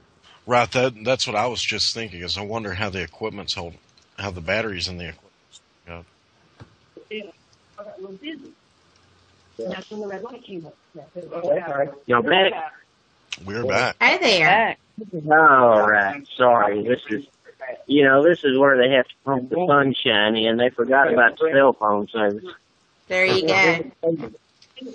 But what she was saying was, she got very nauseous, dizzy, and she had to hurry up when she was trying to walk out of this church. So I'll let her go back a little more about it, and she has questions for you too. Well, Good. The elevator keeps spiking at a very bad level. He was waving it around earlier, and it kept declining. I personally believe that there's a lot of energy here. This particular place that we're actually at right now is rumored to have human sacrifices as well as satanic rituals that have happened in the area, which is part of the reason why the building's not being used anymore. It's an old church. Mm-hmm. Do you know what denomination it was? Methodist. Yeah. Methodist, okay. It was actually the First Methodist Church is the name of it. Actually, you can't see it because it's dark outside, but I've been here in the daylight, and outside they have washed, or they put the Pentagon and stuff. Pentagram. Excuse me, I didn't mean Pentagon. They do some high secret service here. I don't need your help. Pentagon. You knew what I meant. Thank you so much. Well, the Pentagons are what scare me. I know how evil they are. Yeah. Excuse me, I meant Instagram. I'm sorry, it's Mount Zion. Yeah, you're right. But it's all smeared red now where they tried to wash them all off. Ah. Because Well, that they did- doesn't make it any less scary, huh? Oh, no. Well, we was over at the other church, and they was just casual. And one of the this church, I went to this church when I was a kid, but the other church they did devil worship in. I was like, and we're here why? Let's go to the other place? It's Halloween? Is it a one-room church? I know when I've visited some of the churches in my area that were over 100 years old, they were just like a huge one-room church with pews, and back then, you had to go outside if you wanted to go to the bathroom. There was the pulpit, and really not a lot of extra rooms. Is that how this church is? Exactly. This Yeah. One of the churches in this area actually, knowing to us as investigators, cemeteries don't usually have a lot of activity, but, he was saying earlier he was walking around and catching quite a few bits here and there. A lot of the churches in the area of Tennessee actually, it's hard to find a church that's not connected to a cemetery of some sort. Right. Hey, could you think the Echo Box, they can hear some of that, or is it? Unfortunately, the device is Where's that? on time. Where's that? No, she didn't have that device. We were running a different program. Get the picture. It's okay. Hold on. A family photo in an old satanic church. Have you ever seen that coming? You still there? You still there? Yes. Yes. Okay, well, she has a bunch of hair, and it was all in my mouth. So,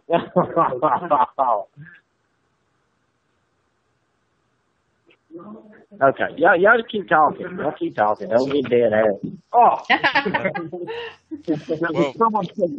And Jordan about to kick me down in here. We heard a sound and was getting ready to run in the opposite direction. That's exactly right. He was running away from something and about knocked me.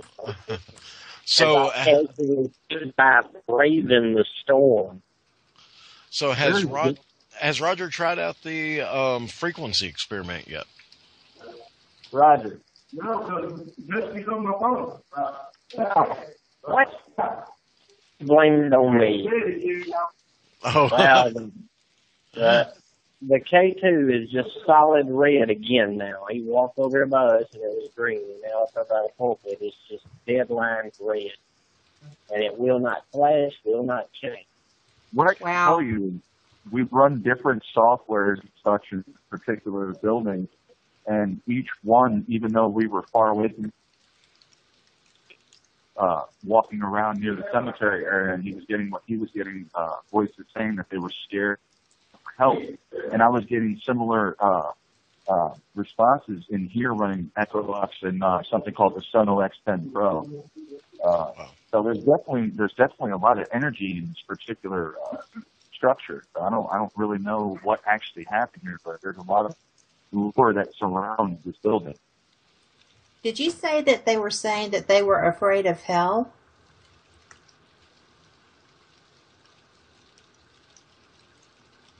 Are you there? Well, we have to remember the superstitions back in the churches and what you call the old days. I can remember my great-great-grandmother went to a Pentecostal church, and they had a lot of strict rules, very rigid about their beliefs. They would not allow women to wear jewelry. They would not allow you to play an instrument in the church. They did all the singing a cappella. There was a lot of superstition and things, a lot of fear, not just about the preacher going to hell, but about all kinds of stuff, you know. But this is a Methodist church, which is actually very much more laid back than Pentecostal. But I have found in investigations that spirits are afraid to cross because they fear repercussion for the way they live their lives. And I was just wondering if that's what I think that's what he said, that they were afraid of hell. But I just think that's interesting because that does seem to be a theme when you have spirits that haven't crossed. Now, they said that there were, outside of the church, there were pentagrams and different things drawn around the church or on the sidewalk, or on the church sign. Yeah. Okay, on the church sign. Okay, I found out, too, from investigations that I've done, actually, a lot of churches had members who were Satanists, and it's called hiding in plain sight. They came to the church to know the community, to know the people, to do things to get people within the church. And so I'm wondering, too, if some really bad things didn't happen because of this. Hey, y'all, can I tell you something? Sure. Yes. Okay. Just a strange coincidence, I say. But I just asked them, you know, they have an app here. What is it? Sono X10. Okay, on the phone, which they was using a while ago and getting a lot of good response out of too. But I just asked them, I said, can I ask y'all if we can do an experiment? And they said, sure. I said, how about we start reading from the book of John while we're running? And she just freaked out because last time they was here, she said that's all the voice kept saying was John. John. John. What? Yeah, he's all right, we're going to do something here. I want you guys, from the station there, you can hear the box and run. Ask whatever question you want to see if you can get the box. All right.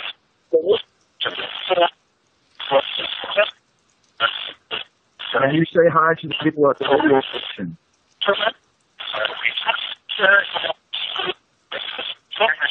Yeah.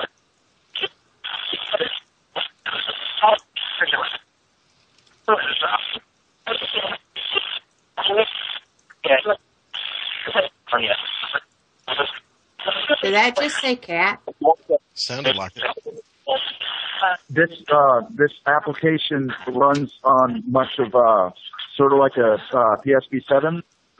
So what it's doing is scanning through FM radio station frequencies, and it actually seems to be working pretty well. We're getting pretty relevant answers.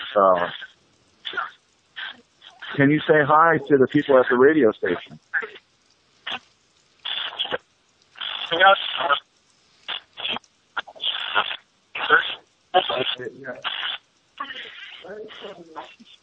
No, just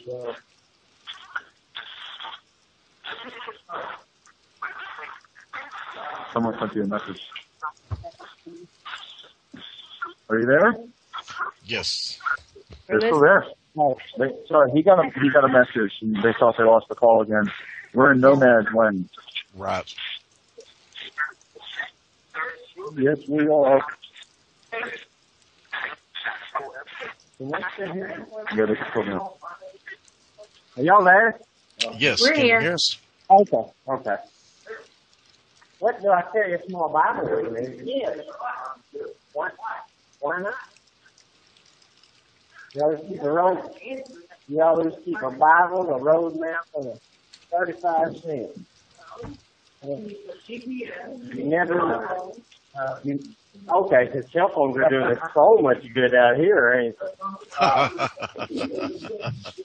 But I do not. So therefore, I keep a Bible so I know my spiritual path, a road map so I know the physical path, and 35 cents to call you when I need my way home. Oh, how cool is that? Yeah. As if I keep a Bible everywhere. Well, of course I do. Evidently, you don't know the life I lead. Sometimes you absolutely need a Bible, because sometimes you just got to stand on the street corner in your underwear and start preaching to everybody. People think, oh, he's just crazy. I have a vision in my head right now. That's right.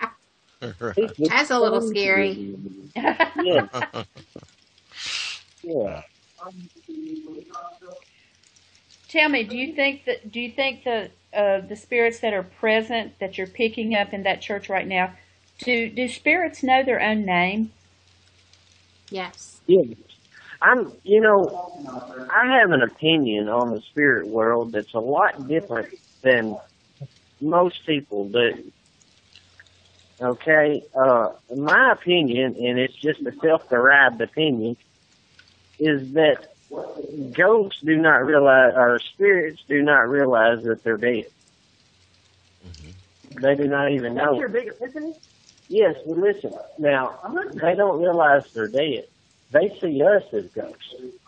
And that's why, because, and I come to this with... They just see us as different. No, I think they see us as spirits, because I've seen so many ghosts in full matter form, scared to death to see me, and running away. Yeah, so what are they scared of? Because I believe, because they're seeing ghosts, I believe. I believe they're scared of seeing ghosts when they see us. Well, we could be living in multiple dimensions, and any of these things could actually be true. I mean, that's a good point to bring up. Of course. She's an intelligent woman, and I might be dead. You probably don't need to talk to her. And I don't need to bring her down.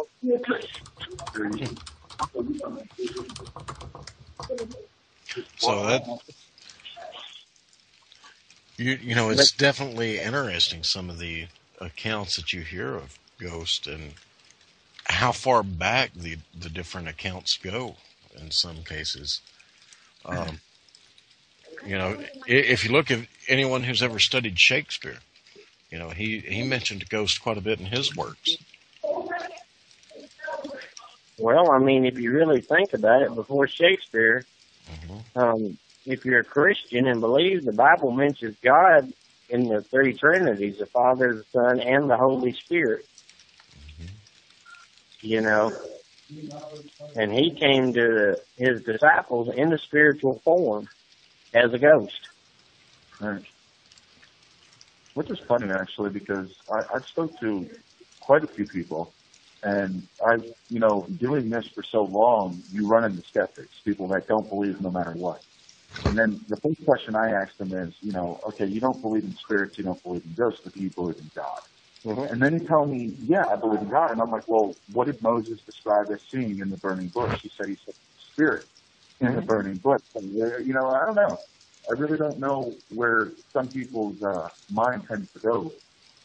But the biggest thing that I've learned is that people fear what they don't understand. So, it's broken up between two different classifications. There's people that don't believe because they were force-fed a certain thing when they were growing up, and people that refuse to believe it because, they think they're somehow higher than that. Yeah, and I understand what you're saying. People fear the things they don't understand. That describes why I've got so many restraining orders on me. Good point, good point. Right. Yeah, I mean, I thought it was because, I understand why everything happens. I was explaining to someone the other day why so many people die, why so many people's trapped on Earth, why we have wars, why we have famine, why we have natural disasters. It's plainly because I'm too good looking. And that's the cause of it all. So, how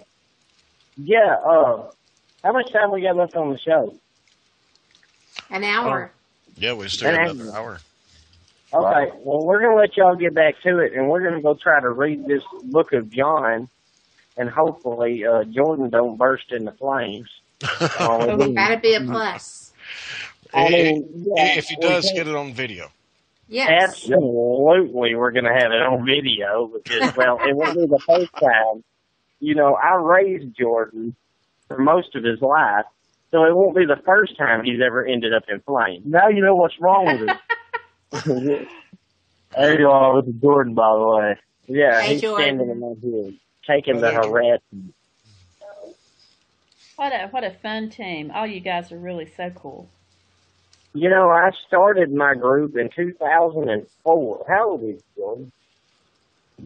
Like 11, 12? You even know when he was born? Oh, 13. Okay, he was 13, and he witnessed the paranormal activity in my old house, which got me involved even in on this. Jordan, I know some of y'all have heard about the house where it was plagued by demons that we got into. I've told y'all the story about that, about how the demons threw me out of the house and all that. Well, Jordan was an eyewitness to all of that.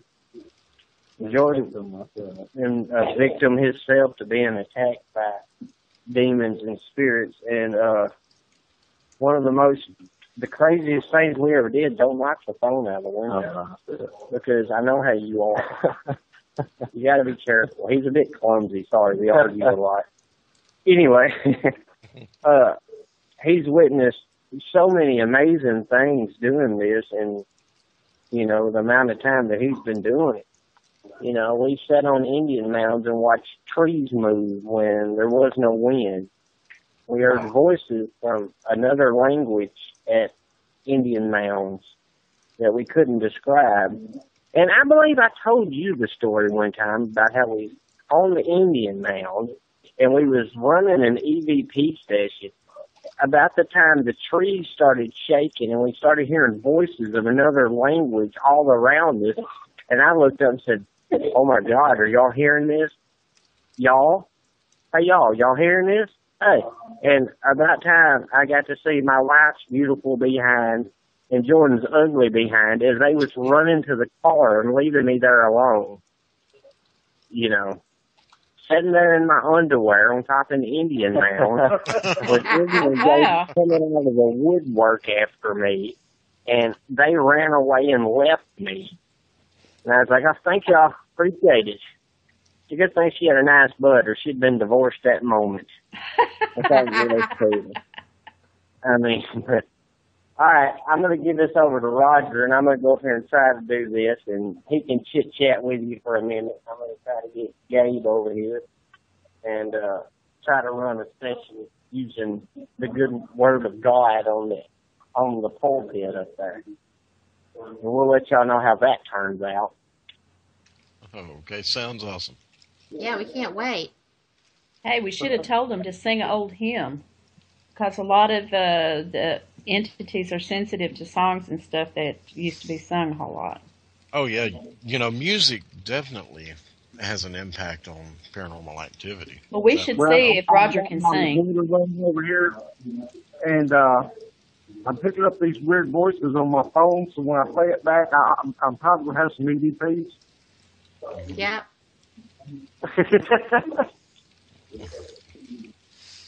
Right. I'm sure I caught a male voice and a female voice on there. Wait, he's not talking about us being the weird voices he's catching on his phone. Is he? I think so, yeah. But, you know, we're all goodness. Southern, so we shouldn't sound that weird to them. I know. Actually, there was two female voices and a male voice that I picked up. See, there he goes. Well, I'm just looking in the chat room, and it says we all just joined the conversation. How do we do that? I thought we was already in there. That, everybody here said hi, and we hope they're enjoying the show. Hey, Roger, y'all should try singing a song in there. Sing an old hymn. That might help. Can you sing, who? Roger? Sing a hymn. You know, he said he was going to go read from John. Sometimes these spirits are sensitive to old hymns and stuff like that. If I like to sing anything, that probably stir it up right there. Well, you got a band. You have the musicians and singers with you. Well, heck I yeah. couldn't carry two in a bucket. Let them go to it. I'm serious. I'm not joking about this. I've actually read this. Hey, Dusty. She said sing a hymn. And nobody wants that. We can't sing. Oh, you don't have to sing. They just need to hear the words. The old rugged cross. Yeah, that's a good one. The old rugged house. Yeah, the old rugged house. That is an old hymn. That's probably one of the oldest. I thought about singing My Ding-a-Ling, but I don't think that was over as well. You might get a reaction in there. Or Just As I Am. The Old Rugged Cross or Just As I Am. Either one would be good. Right.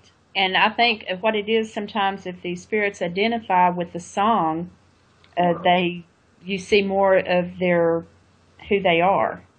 Well, you know a lot of the issue with that, though, is that you might get an adverse reaction with all the satanic practices that have been done there.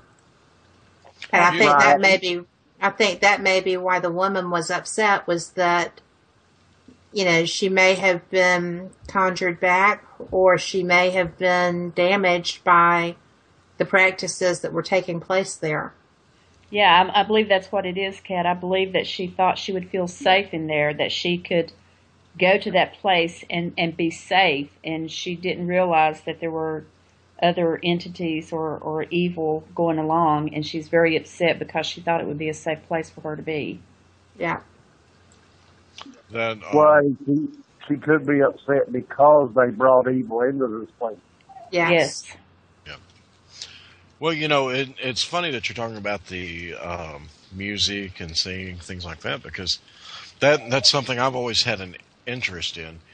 And just recently, a little over a year ago, we were investigating an old museum that at one time was owned by a family that founded the town.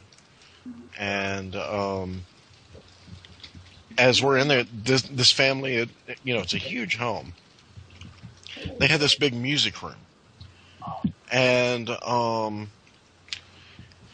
in the music room, I sat down. They had, a piano and a couple of other things in there. And I sat down at the piano and started playing some songs from around the turn of the century. And the moment I started playing, the activity just started ramping up so much. We started hearing noises. We started seeing shadows on the DVR, and just everything started. All of the devices started alerting. It was crazy. It had such a significant impact. Hey, Mars has posted in the room, so I'll cherish the old rugged cross. If any of you guys have a smartphone there, you can pick up the chat room. Right there's your music. But just hit music, play.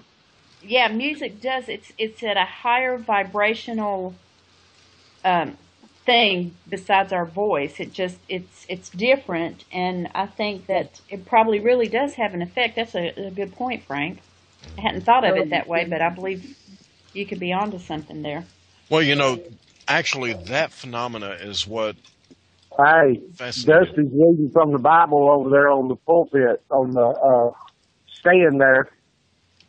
They're running that device that keeps telling them to shut up. Oh, wow. Oh, we've got music now in the room. Marsh just posted the music. He really wants Roger to sing, I can tell. Put the lime in the coconut and drink it all. So, having so many experiences over the years where music seemed to have a direct effect on paranormal is what really got me into studying the way that sound and frequencies can affect activity. And it does. It makes a definite difference. Well, I want to test that application, but I want a good speaker when I do it. An amplified speaker when I do it, so that the sound can go up and down. They can actually hear the frequency as it goes up and comes down. Let me see now. If you don't have an amplified speaker with you, with you being in such an enclosed environment, because the old churches are so small, you would probably be able to make it work in there. Well, the only thing about it is it's on my phone and we're on my phone. Oh, okay. So yeah, you might have to try it before you come back, or.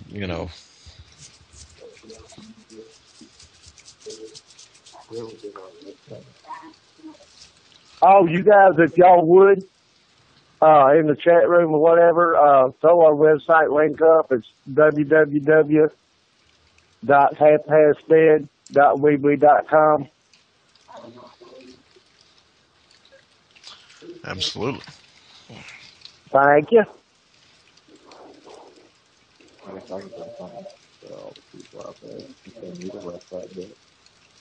Oh, yeah. Well, I'm gonna let Jordan jump in here and tell y'all what he's got to say there. Hey guys, this is Jordan. Hey, Jordan. Hey, Jordan. Hey, this is kind of a shout out to any of the other teams listening out there. I actually built and designed our website. I run my own company called Ward's Web Design.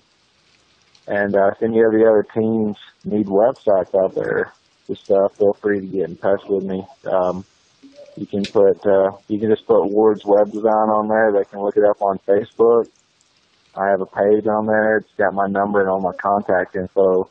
I really don't charge much of anything, and the only reason that I have it is any of the proceeds that I get from building websites goes directly to our group, just to supply equipment and things like that. So I don't charge hardly anything of what any other web design companies would charge. And if any other groups don't have anything, I'd feel free to build one for free, to be honest with you. I just really enjoy doing it. All you guys go check out our website and see what you think about it. I really put a lot of hard work in it. I just reconstructed it over the past week, got it looking good again. So go check it out, give me some feedback, and see what you think. And if any of y'all need a website built, just give me a shout and let me know. Awesome. Thanks, guys. Thank you. Well, I just looked at it, and he did it. It's great. He did a great job. Great design. I really appreciate it, guys. Yeah, it's really rocking. We're kind of proud of it. So that's a gift. You know it. I want to do that. Facebook I can do it, but I hate to. What does it mean when it comes down to I'll rip your arm off?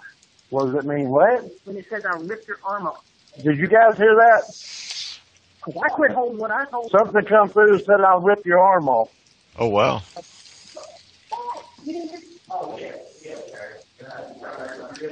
That means that they're threatening you. Were they talking to you? I was holding the camera. I am not in his mouth. Yeah, that's a straightforward threat.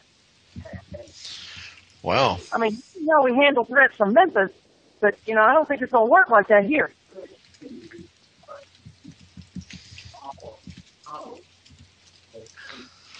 Well, I think we have a new enthusiast with us here. She's kind of enjoying this. So, so you may want to go with us again from when we go somewhere else in next station. Oh my God, there's a place in Memphis that is highly. I want to go to National Hall, Memphis. No, there's Y'all need to go to the Fontaine House in Memphis. Yeah. That is the place.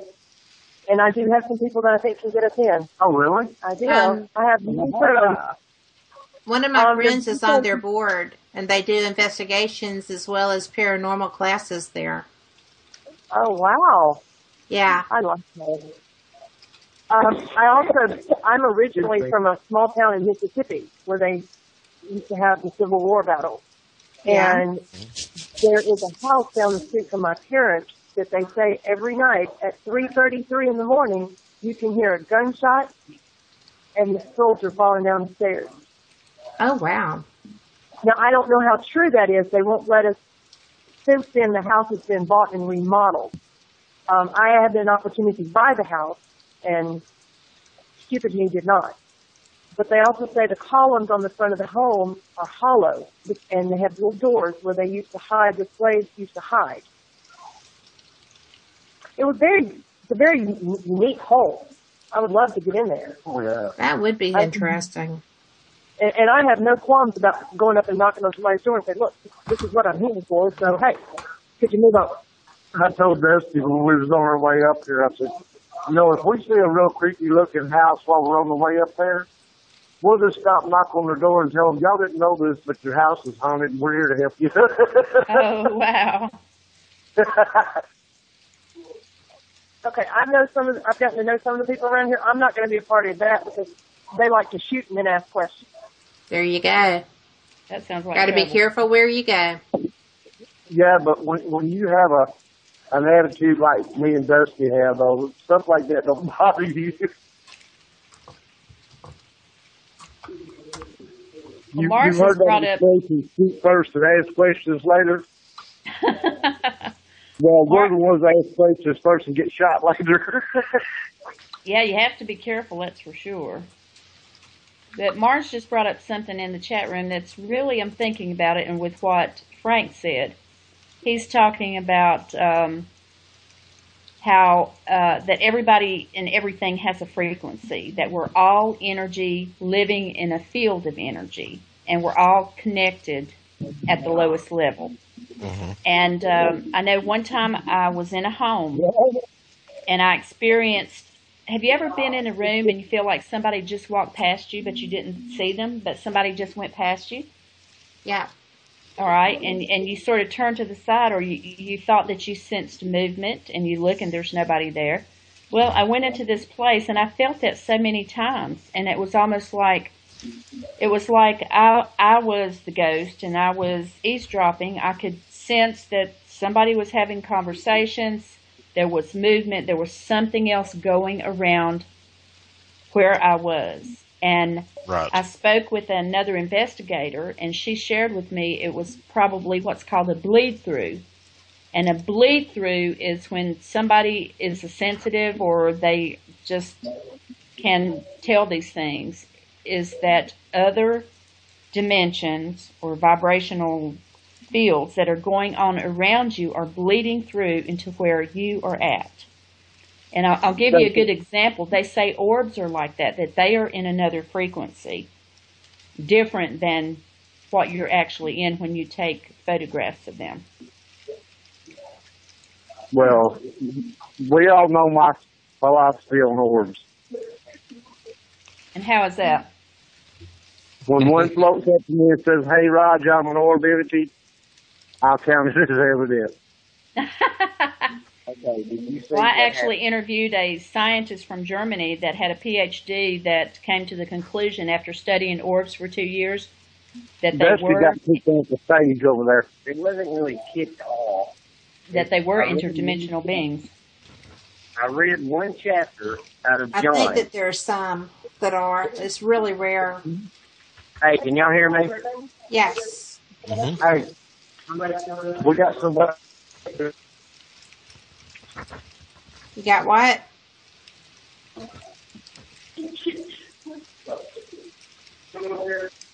Huh? I got it in my hand. You got it in my hand?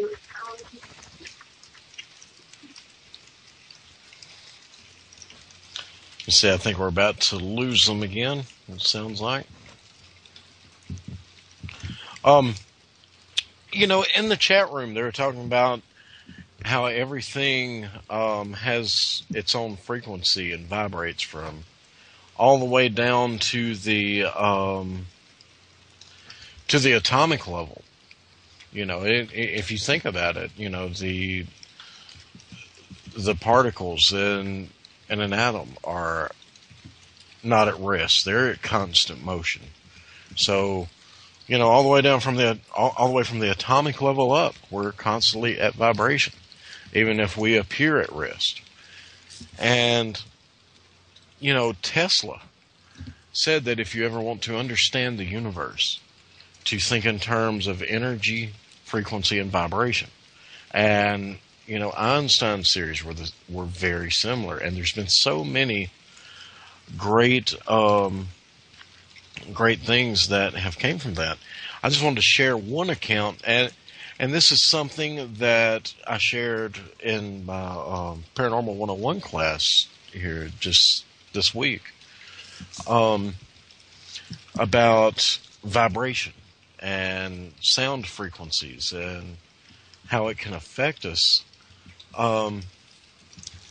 It can even cause us, if there isn't paranormal activity, certain sound, certain vibration can cause us to have those experiences. One instance of that was with a professor. He was working at a supposedly haunted laboratory at the Coventry University, and even he experienced feelings of anxiety and noticed dark movements out of the corner of his eye. The hairs on the back of his neck were standing up, and he would turn to try to catch a glimpse of the dark entity he was seeing or the dark mass, and there would be nothing there. So this all happened one night when it first came in.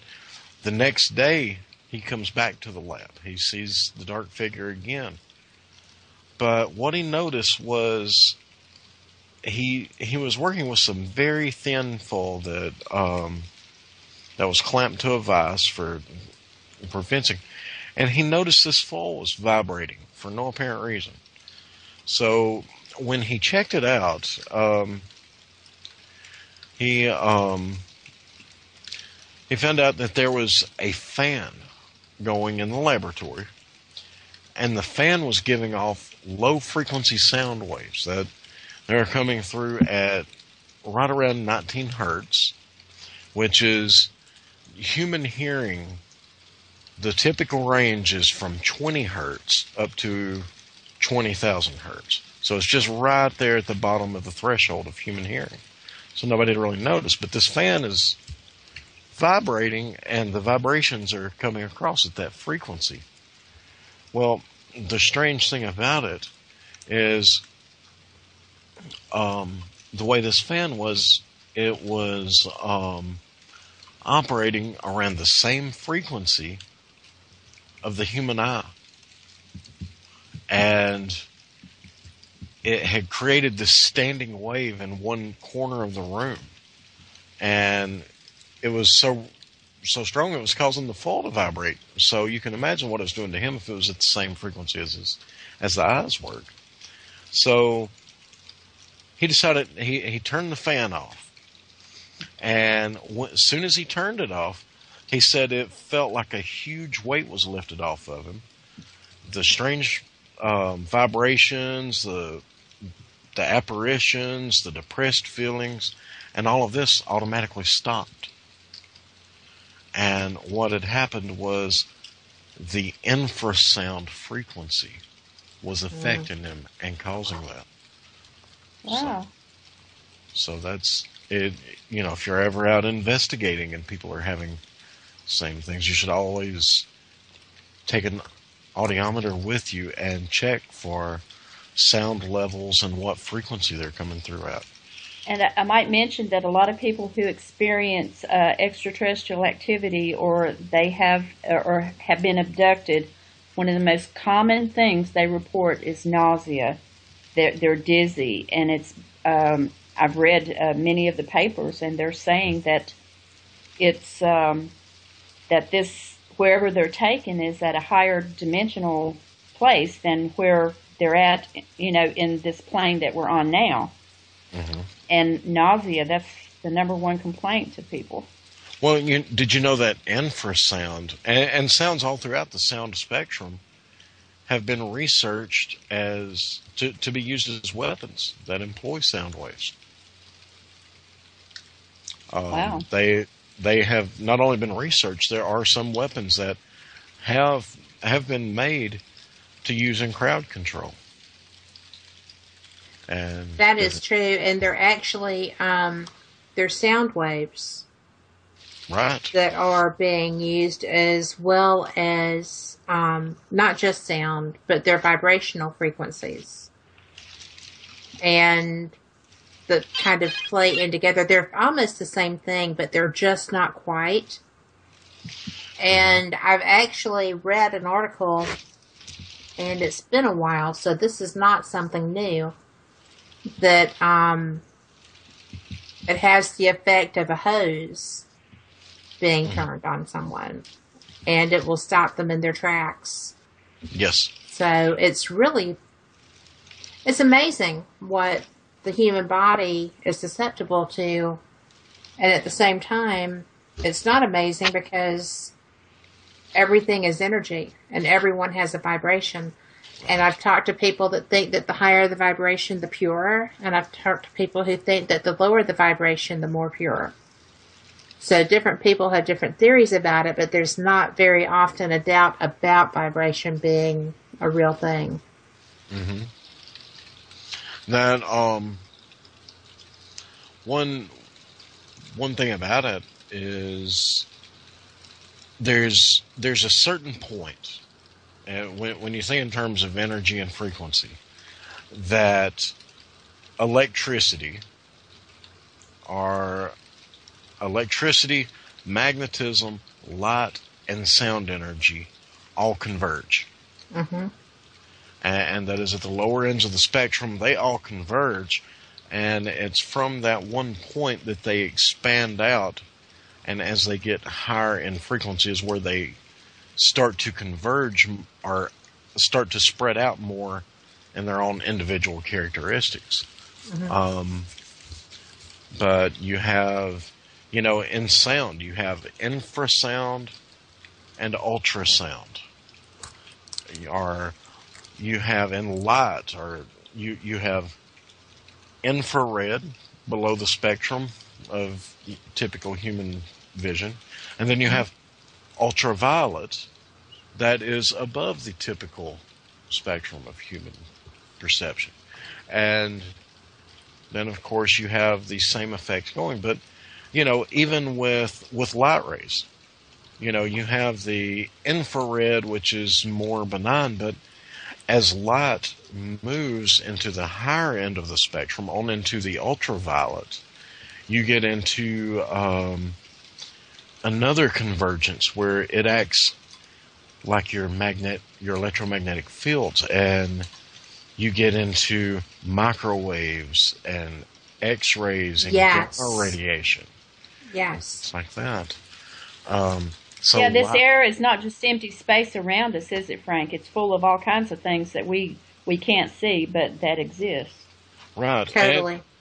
And it's something that people think about. Sound can't travel in a vacuum. Did you know that? Well, I've heard because people say there's no sound in space. Is that true? Right, because that's true. Sound needs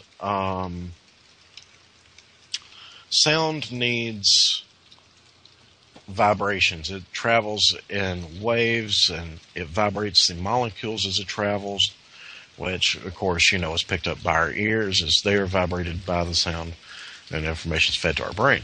Well, in a vacuum, if there's no air, then sound can't travel there because there's no medium for the waves to travel through.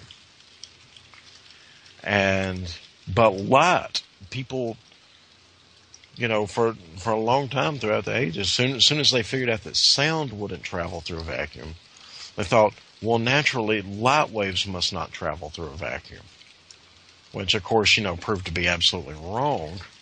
Mm-hmm. And because they found out that the light waves had such a different characteristics, and then later on they found out that light is actually a particle that acts as a wave. But, in space, as you were talking about, they used to say, well, there's no air in space, but yet light is traveling to us. Yep. So there has to be, what is it? And your early astronomers had had made up kind of a term to, because they had to think of something. So they said that space was filled with this substance they called the ether. And not as in like the ether gas that we see, but they said it was called the ether, and that light was able to travel through it in the absence of air. But later on that turned out to be wrong, and the discovery on how light actually travels was made. But the more we study the frequencies, the vibrations, and the energy characteristics, the more we can actually break down and determine how the universe works.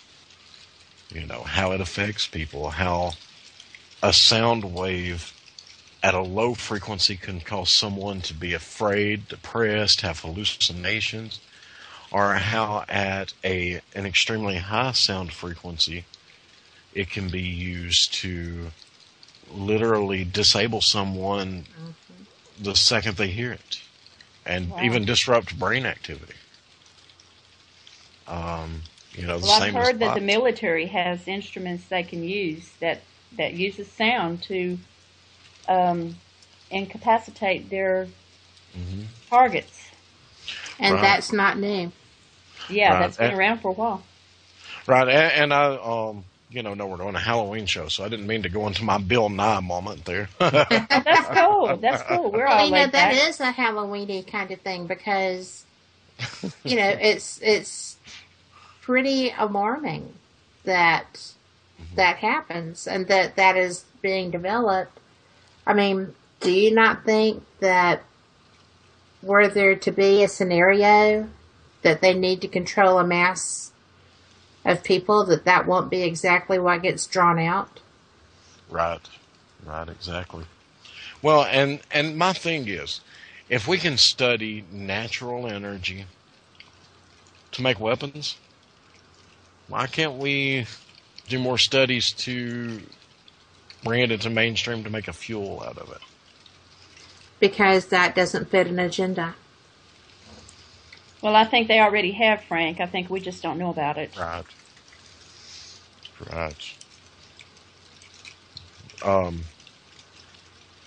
But it is amazing when you think about it, how the characteristics of the waves all, it's like they start off together, and then they split. But after a certain point, they all start having the same characteristics. You have, like they were talking about in the chat room, they had mentioned microwaves. Do you know how a microwave works? Yes. It vibrates. It vibrates the food, basically. Right. What happens is it vibrates. Right. It vibrates the molecules in the food so much that the friction between the molecules produces heat, and this reduction in heat evaporates the moisture out of it. It heats, warms the food, and that's why if you leave the food in there, too much moisture has been evaporated out of it, and it becomes tough and chewy. Yeah.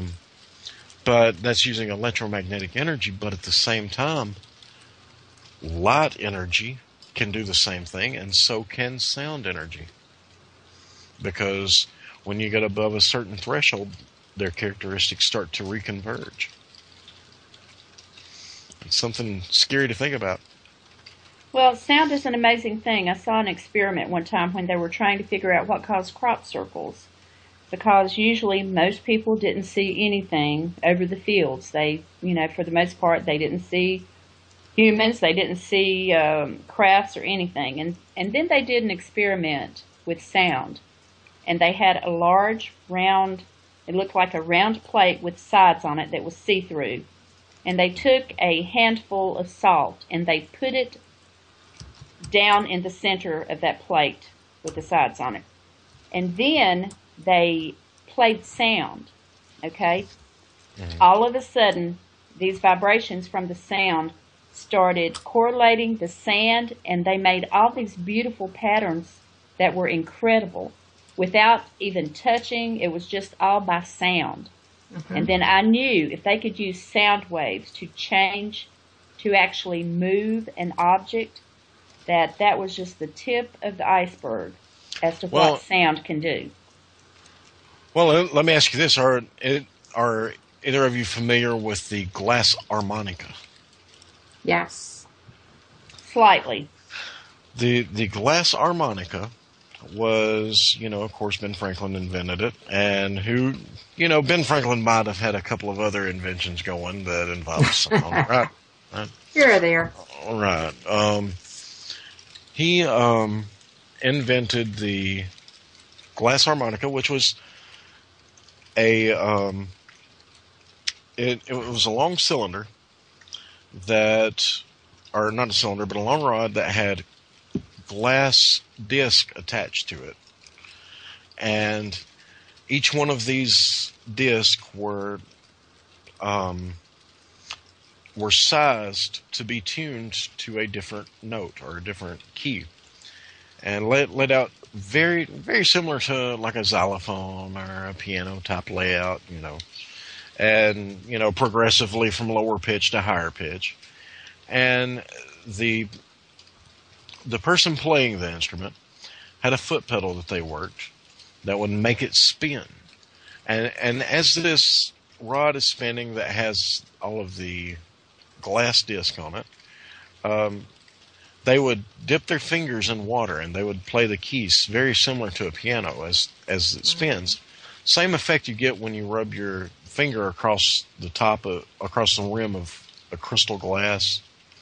How it puts off that eerie sort of sound to it from the vibrations. The glass harmonica was used, and I can't remember the man's name, but it escapes me. But it was used throughout France shortly after Ben Franklin invented it. And there was a man through France who used it to have healing properties and claimed that he could treat any illness by letting his patients listen to certain frequencies coming from the glass harmonica. And that actually is a practice now, not with the glass harmonica, but it is a practice now with, is a healing therapy. Mm-hmm. Oh, yes, I have a doctor friend in Vienna that is actually doing research on that right now. I have friends who practice in California and Arizona. It's sound therapy. Right, and later on, the practitioner was, he went to court and he was told that he couldn't make these claims because it couldn't be proven at the time.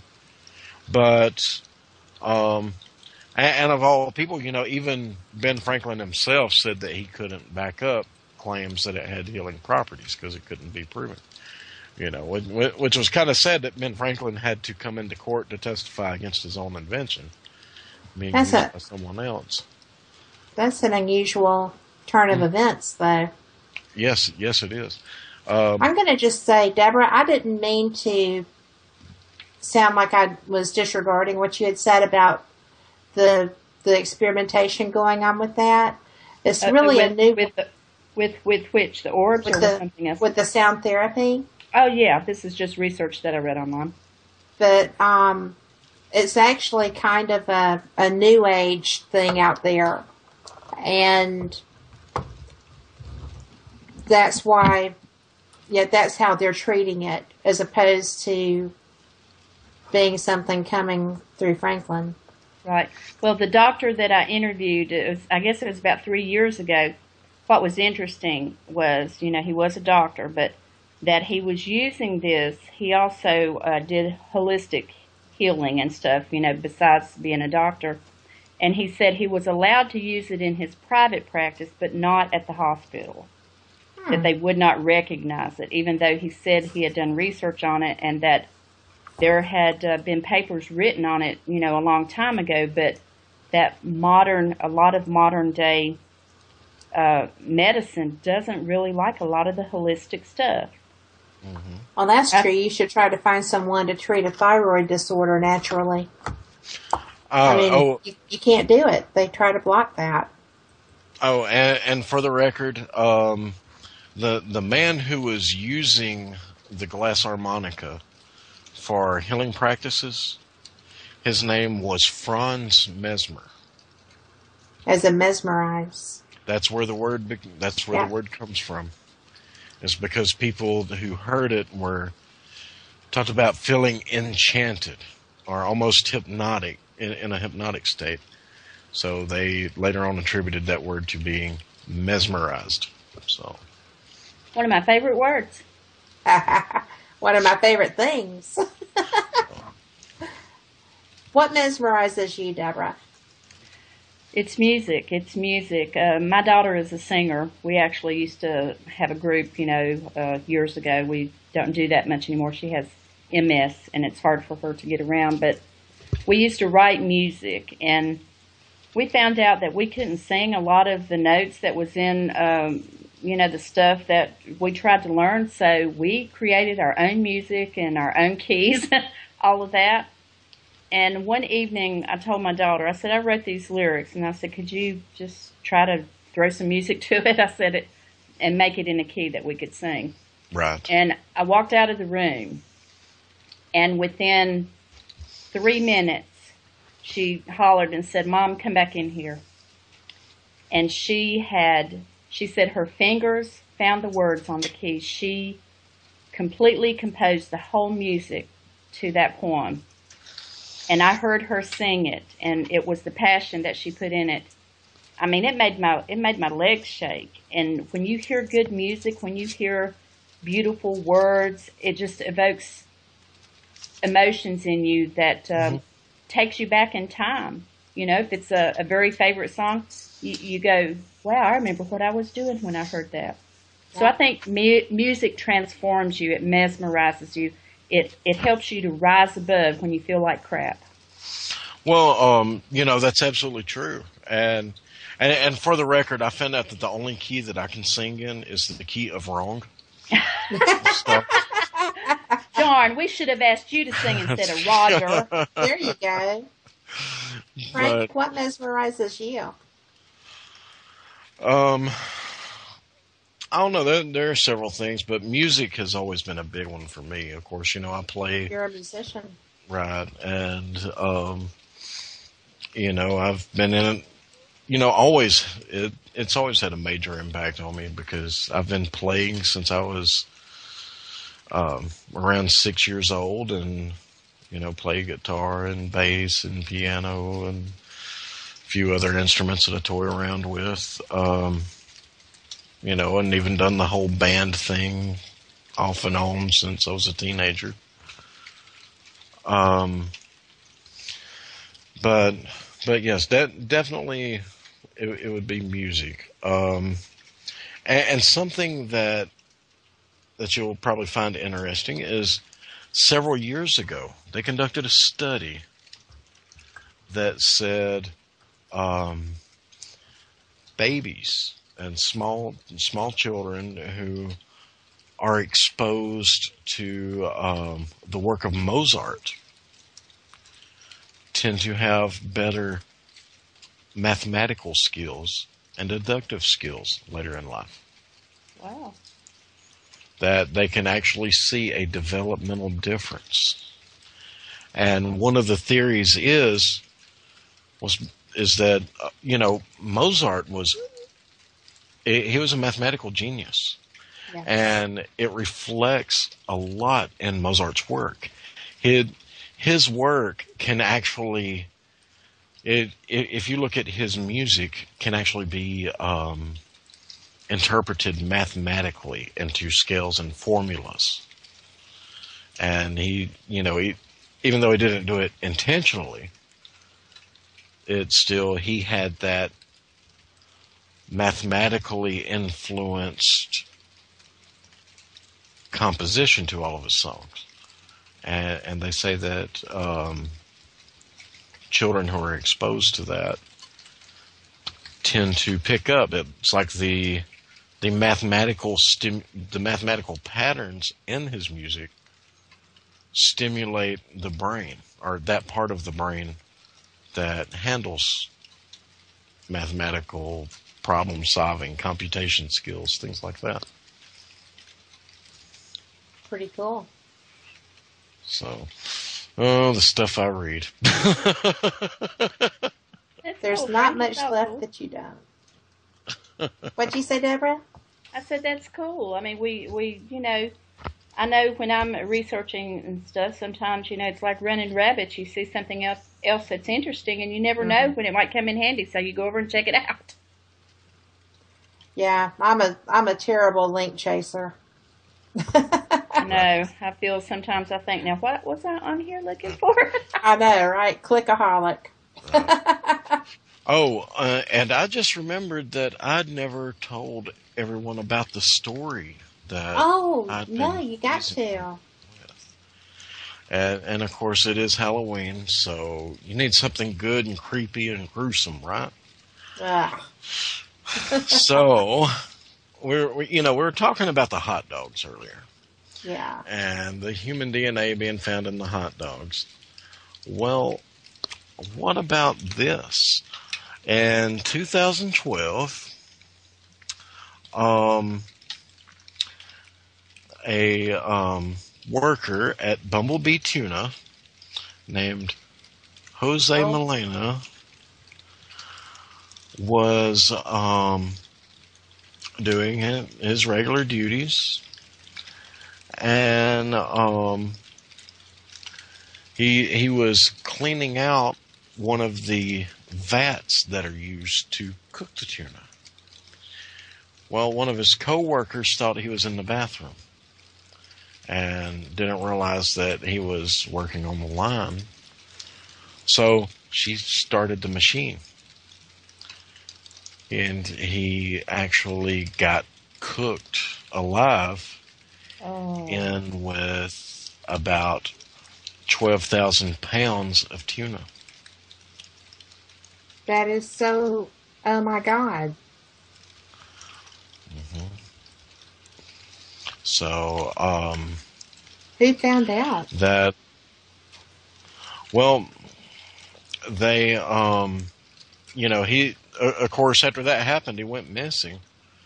And, this is a giant pressure cooker that it was, that they used to cook it in. And, they leave it in this pressure cooker at 270 degrees. And, after it's cooked, it opens up. And when they opened up the pressure cooker, that's when they found his body. Oh my gosh. That is horrifying. That's horrible. So, well, could they know it was him? Yeah, they were actually able to identify him. Luckily, it hadn't went into the canning cycle yet. Oh my gosh. But he was cooked alive in there. I mean, literally. Even. Mm-hmm. Oh, Cindy said in the chat room, wasn't that the week it went on sale? 200 cans for 10 cents. Oh, sometimes I wonder when they mark stuff on sale. Yeah, what's wrong with it? Sure enough. I know, right? Why are they trying to get this out of sight? Right, exactly. So, they, needless to say, had to review some of their safety policies and all of that. But can you imagine? No. Oh my gosh, no. Can you imagine being someone who loved him? Much less being him. Right. So. Well, thank you for that. I'm going to be so careful where I step now. And I don't think I'll really be having anything else to eat after the show, like I usually do after shows. Well, I'm just going to say this. Oh my gosh, Wayne said spicy tuna. Right. Well, I'm just going to say this. If you work at any type of industrial facility, lockout, tagout exists for a reason. Be sure you use it. Yeah, definitely. Don't be the guy who, gets cooked in the tuna or ends up in the hot dog. I mean, use the safety procedures that are there in place, and it'll prevent this. Plan accordingly. Right. There's a lot of stuff. I mean, I know that we're like basing this on 2 incidents, but there are an awful lot of industrial scenarios where, food safety, product safety is compromised because of this type of incident. They don't always make the headlines. No. Well, I know from not meaning to pick on other countries, but China, a lot of foods and products that are sent from China, especially, I know infant formula one year, baby products had such high levels of contaminants. And even now, with GMOs and everything, our own foods are contaminated with, things worse than human DNA. I mean, human DNA won't kill you, but some of these GMO things, I mean, they're horrible. They can. Well, they're banned everywhere but here. And what does that tell you? Somebody isn't worried about our safety, are they? No, we are nothing that matters to our government. Well, and I will say this: do you know that U.S. is one of the few countries that doesn't allow, until recently, horse meat on the meat market? No, I didn't know that. I didn't know that they did now. Yeah, I know they used it in dog food and stuff. Yeah, they do allow it now. Of course, it's not completely mainstream or anything at the moment, but yes, it the USDA, I want to say last year, had changed some of the regulations to allow it. That's just really disturbing. But that's because I'm a horse person. Right. Yeah, they're very intelligent creatures, my horses knew their name. I could call them. They would run across the field. They're smart. They're smart animals. Yeah. And they're sentient. I mean, it's not like, I used to have a volunteer job working at a wildlife rescue, and I couldn't do it because you have to feed animals to other animals, and I couldn't feed a living sentient being to something. Right. Because they knew when you put them in the cage what was in there with them. And I had to quit my volunteerism there. It's a little right, freaky. Absolutely. So, there's so many things that if you think about that are mysterious, both, in the natural world and in the supernatural.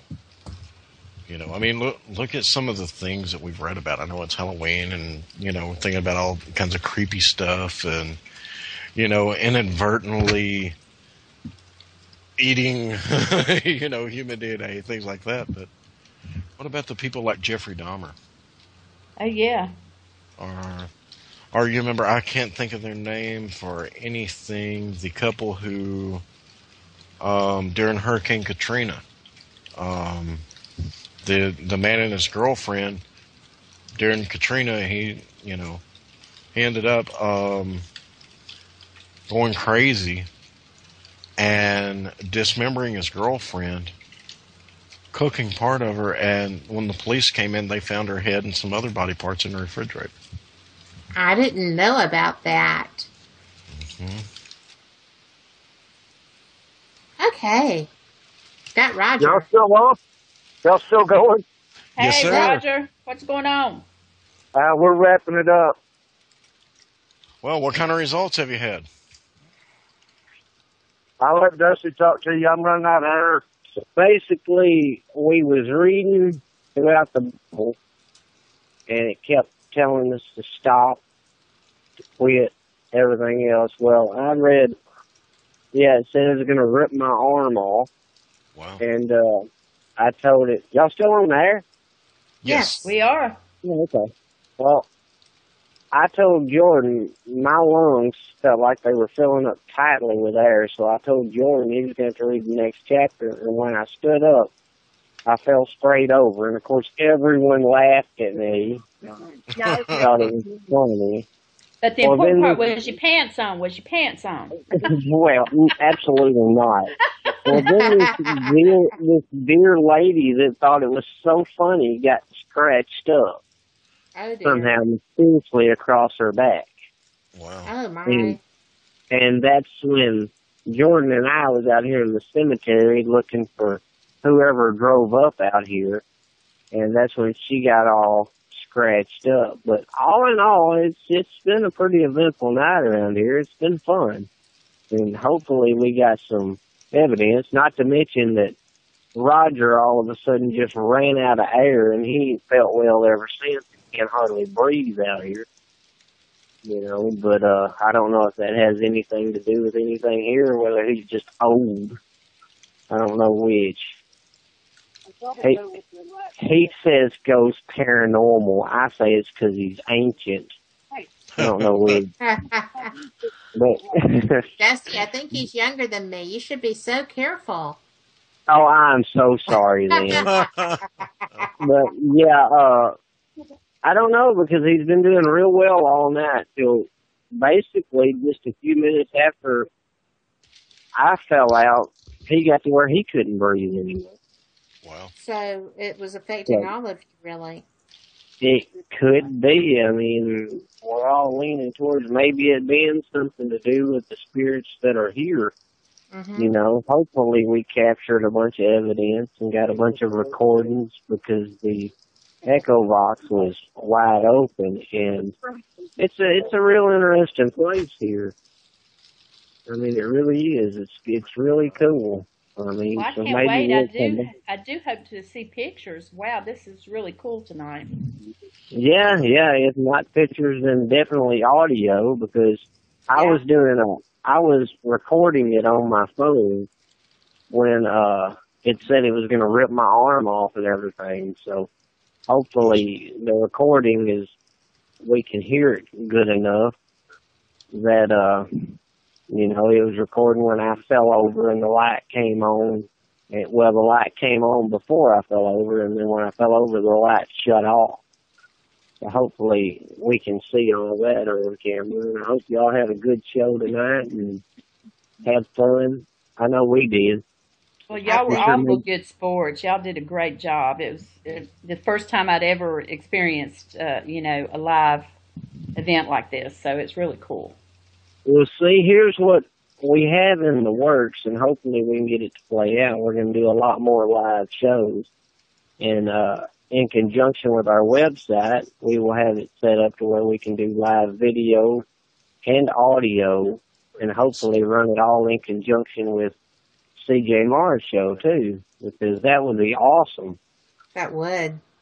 Yeah, so hopefully we can run it all in conjunction so they can pull up both websites and listen to the radio show and watch our show at the same time, and people can call in via the radio show and tell us if they see things and if they've got any kind of feelings on certain areas, and we can go investigate that, and everybody can watch us do it live while listening to the radio show. Well, it sure worked when Deborah gave you somewhere to check tonight. That was very cool. What's that? When Deborah told y'all to go to the right of the pulpit, and then y'all started that was very cool. Yeah, and then the voice box just went ballistic and quit working and started acting real crazy when they went to the right of the pulpit up there. And then the meth heads rolled up, so me and Jordan was slow crawling across the cemetery because, you know, anytime anything goes on, me and Jordan go into Rambo resurrected mode. Wow, I tell you, I wish I could have seen you guys tonight because there were a few pictures painted in my head. I mean, it just had to be so much fun. I used to love visiting haunted graveyards and things like that when I was in my teens. It was just, I never really was scared. It was just like, it was the anticipation of what you might find, I guess. Which wasn't that long ago. I wish. Well, I'm trying to he's saving his suck bacon. up, man. I'm trying to suck up now that I made that comment about Roger, and you said you was older than Roger. So. Oh yeah, I'm older than. Well, I'm 59. Oh, okay. Well, that's not bad. Not bad. I'm 39, so that's close. Wow. Gosh, I don't even remember 39. Do you, Kat? Well, you're not much older I than remember 39. it. I remember it with fondness, but I think I made most of it up. It's been so long.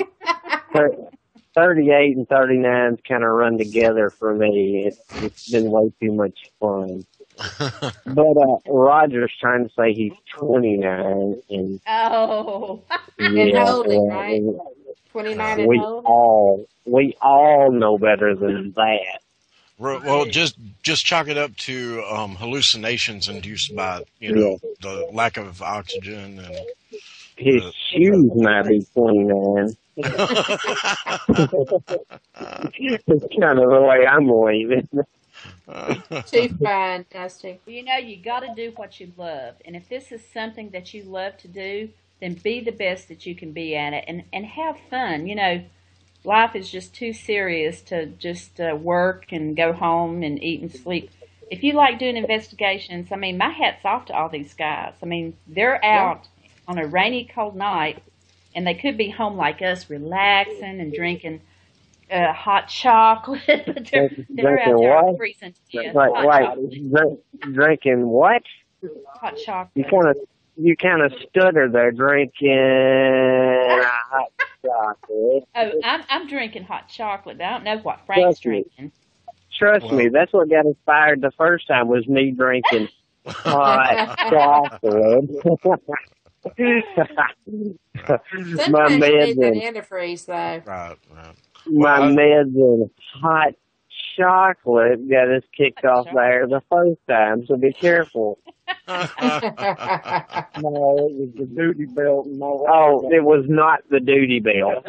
Not the duty belt. I'm just going to have to look up the duty belt. I have no idea what it is. I'll tell you what, just send me your email address and I'll send you a picture of me in my duty belt. Please do. Please do. Just look me up on Deborah Jane East on Facebook. Be careful what you ask for. Dita has several pictures of me in my duty belt now. Oh, Dita, hook me up there. I got to find out what this is. Oh, CJ says, "Don't do it, Deborah!" 15 exclamation points. Dita has seen several pictures of me in my duty belt, and I always butter the bread in my duty belt. Oh my gosh.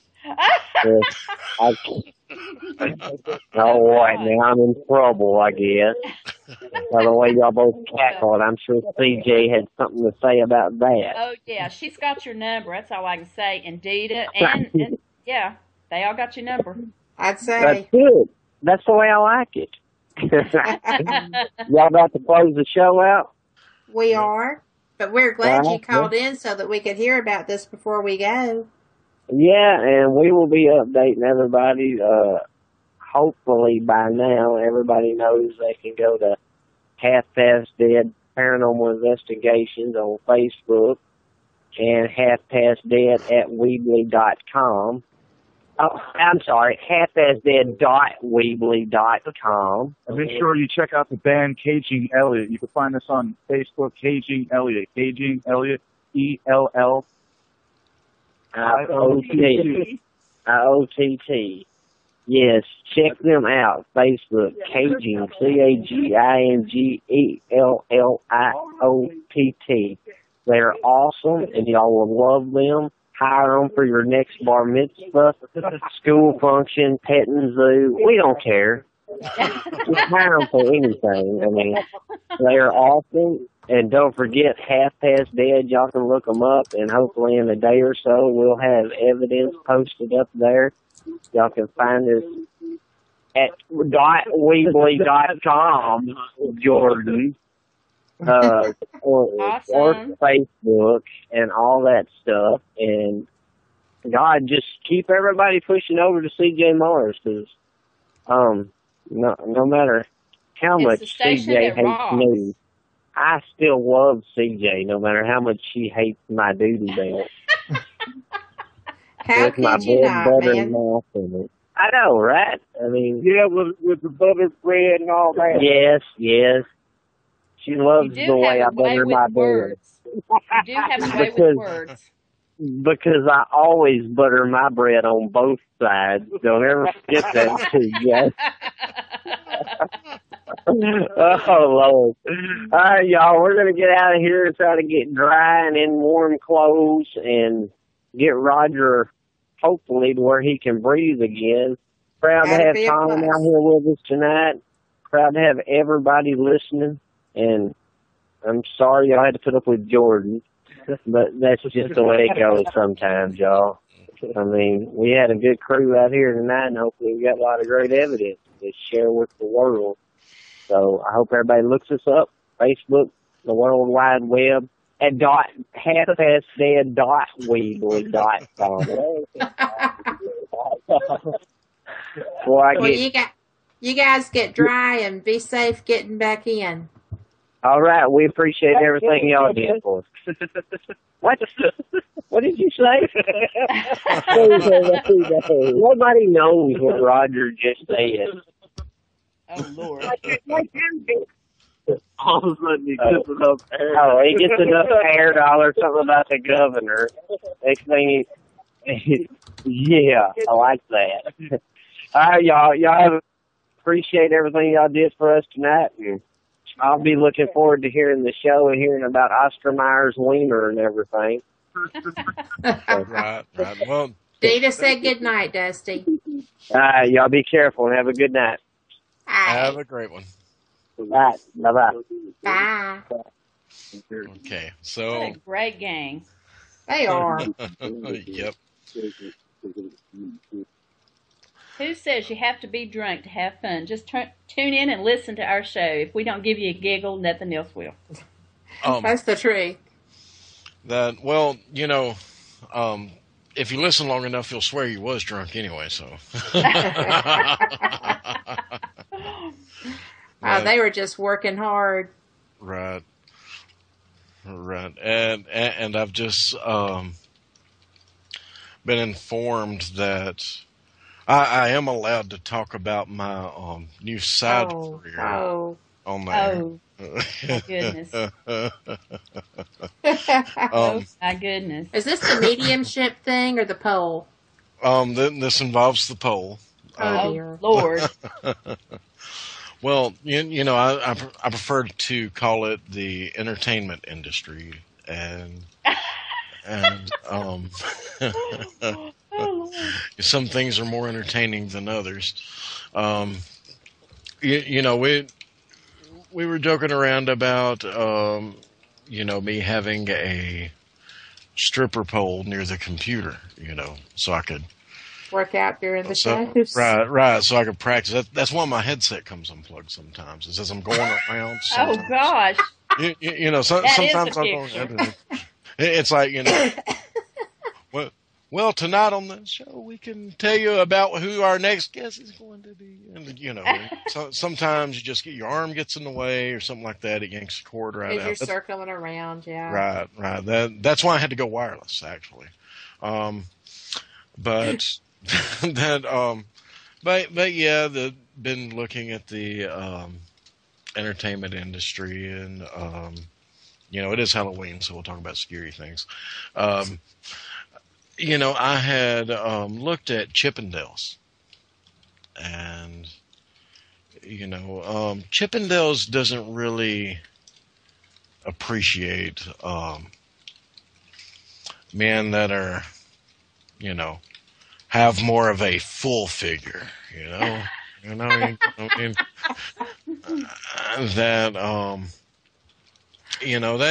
they just don't appreciate some things. So I decided not to bother with Chippendales anymore. So I found was it that restraining order, Frank? Well, I didn't have it at the time, but I do now. You send one video to the wrong email, and it just that you're on the Enquirer, and then your career shot. Right. Well, and I told you about Animal Planet, so yeah, we know how that worked out. Yeah. Right.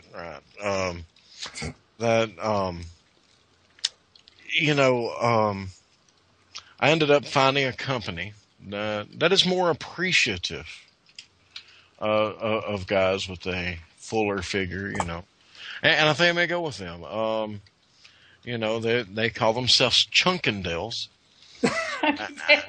and it seems to be pretty good. I think they got a catchy slogan, get yourself a chunk of a hunk.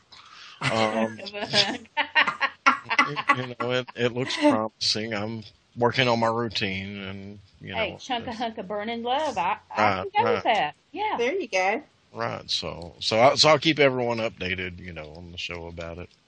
And do you have a stage name? Your mediumship? They what? Go, Deborah. I said, do you have a stage name, Frank? Well, I've been working on a few. I mean, at first I thought about Frank the Tank, but that one, I thought might have been overused, and it was in that movie Old School, which I had before Old School ever came out. But that partially because I was tanked at the time that they came up, but that goes back to college days, and it just seemed appropriate, so, right? And yes. I think you should go with that. Right, and then there was the other nickname I had during my college days that a few people called me. It was the Defendant, and usually it was people wearing a robe that called me that. Wild times. I have to talk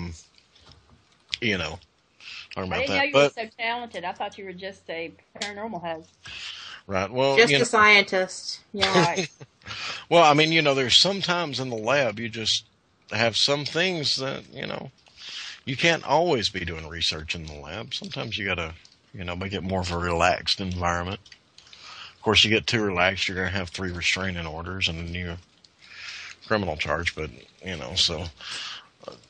Some people have no sense of humor. Right. It's about balance, It is. Well, some people call it, sometimes you try to express how you feel about someone, show them how excited you are to see them. And you call it an expression. Some people call it indecent exposure. But, hey, it's all about perspective, right? It is. Well, freedom of expression is important. I think since Roger's team took their pants off on their investigation, that you should take your team out and do the same. No. I investigate with him.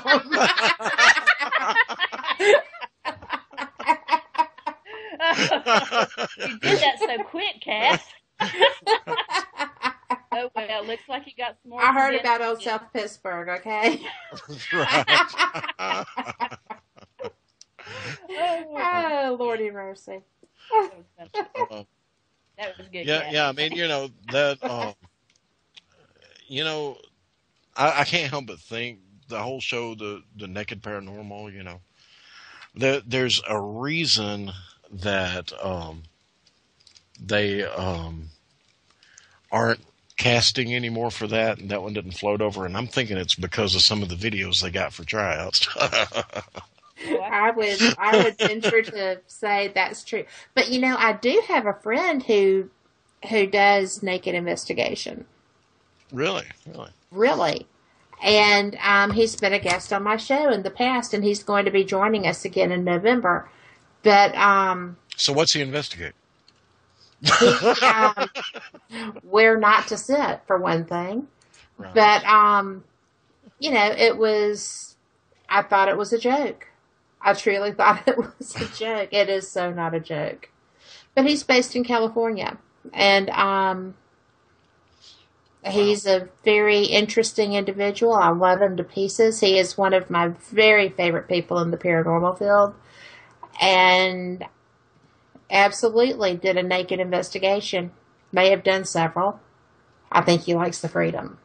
But, you know, I just had a problem with being naked in the dark with people and spirits because, you know, spirits will mess with you. Right.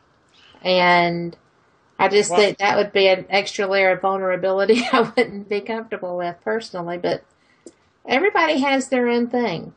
So if you want to take your pants off on an investigation, as long as, you know, the lights are out and I don't have to, you know, blush and try to explain myself to Laura or David or something, right. And it's all good. I just don't quite know what I would think. Well, all I can say is they mentioned that one of the women got scratched up tonight. If you were naked and you were a guy, I'd be worried. I would be worried. I mean, when my friend was telling me that, I was like, really? So, you know, wonderful man, wonderful investigator, bold as brass or something. So I just don't have this, literally don't have the stones for that. Right. Yeah, I think some things, you know, probably shouldn't be mixed. Well, you know, I'm curious about this defendant thing. So, are you thinking that's going to be the way to go? Well, I'm not sure yet. I mean, there's so many different ways of going about it that, you know, like I had this one idea. You know, I was going to just do, you know, I was going to come out on the stage and instead of going out and then stripping, I was going to come out already stripped and as I get tips, put clothes back on. Hey, that might work. Right. You well, know. I have heard of situations like that more money could be made that way. Right. I'm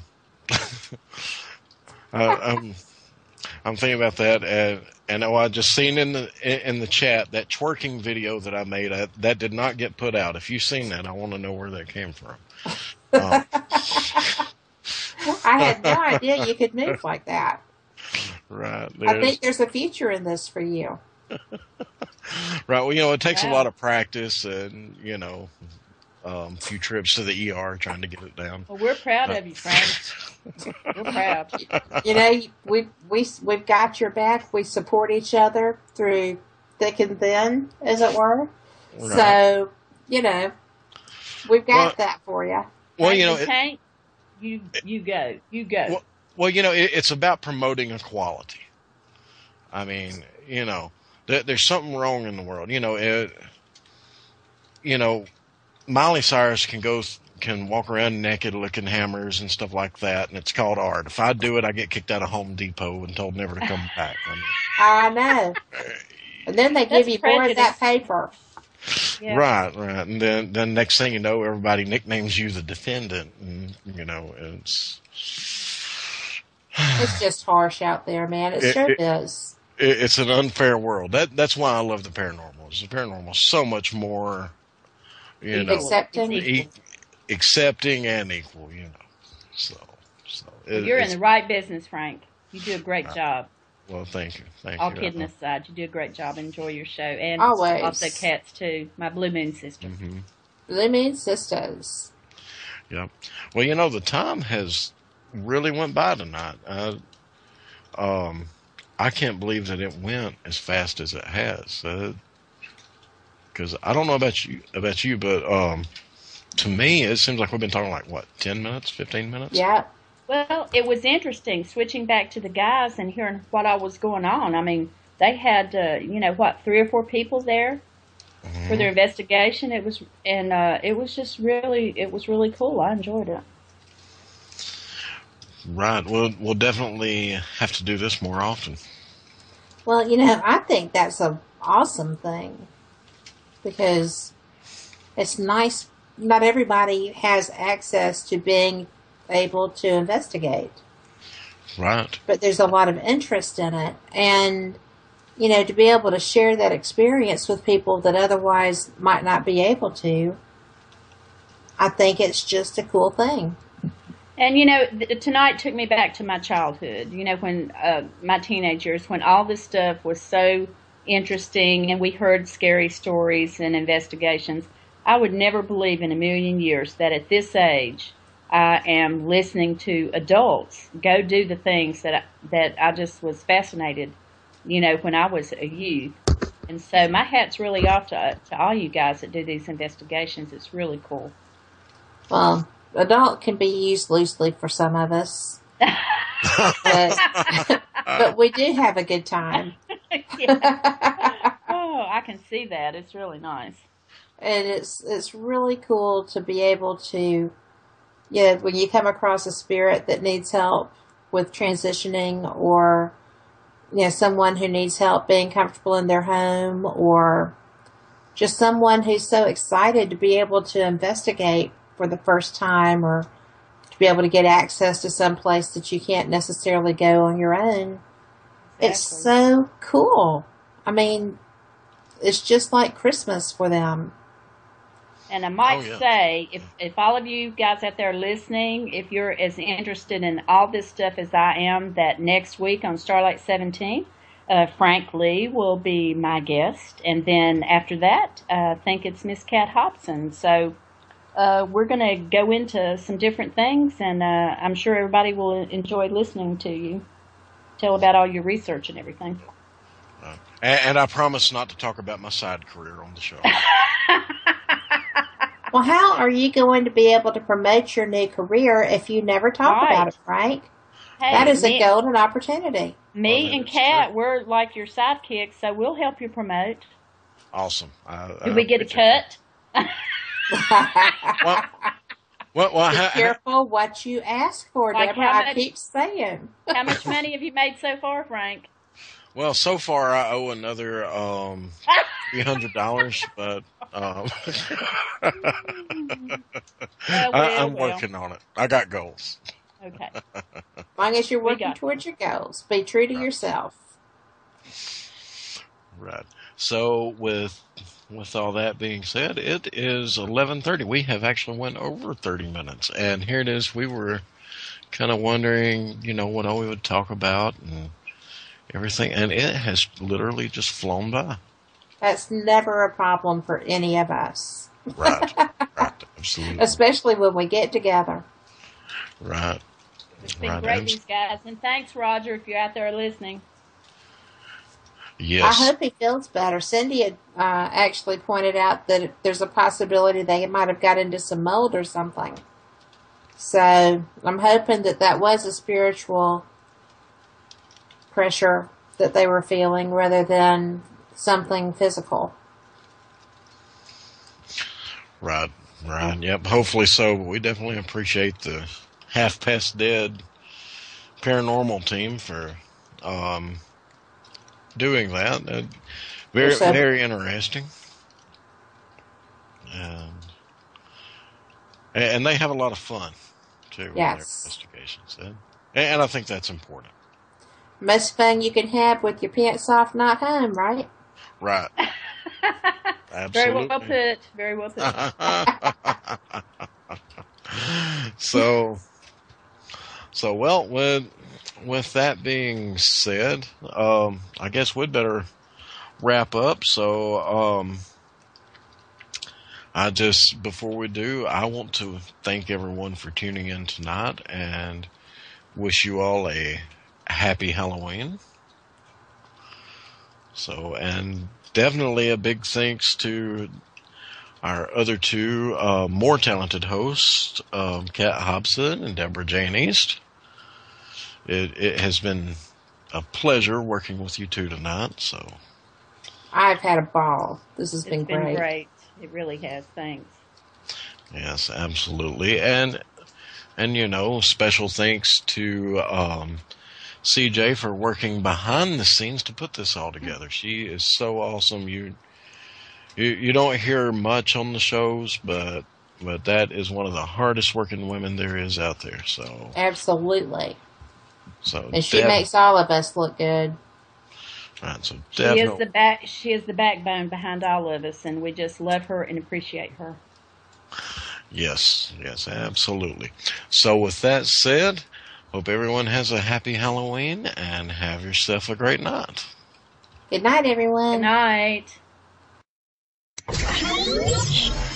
You are listening to WCJV Digital Broadcasting, Youngstown, New York, the CJ Mars Radio Network.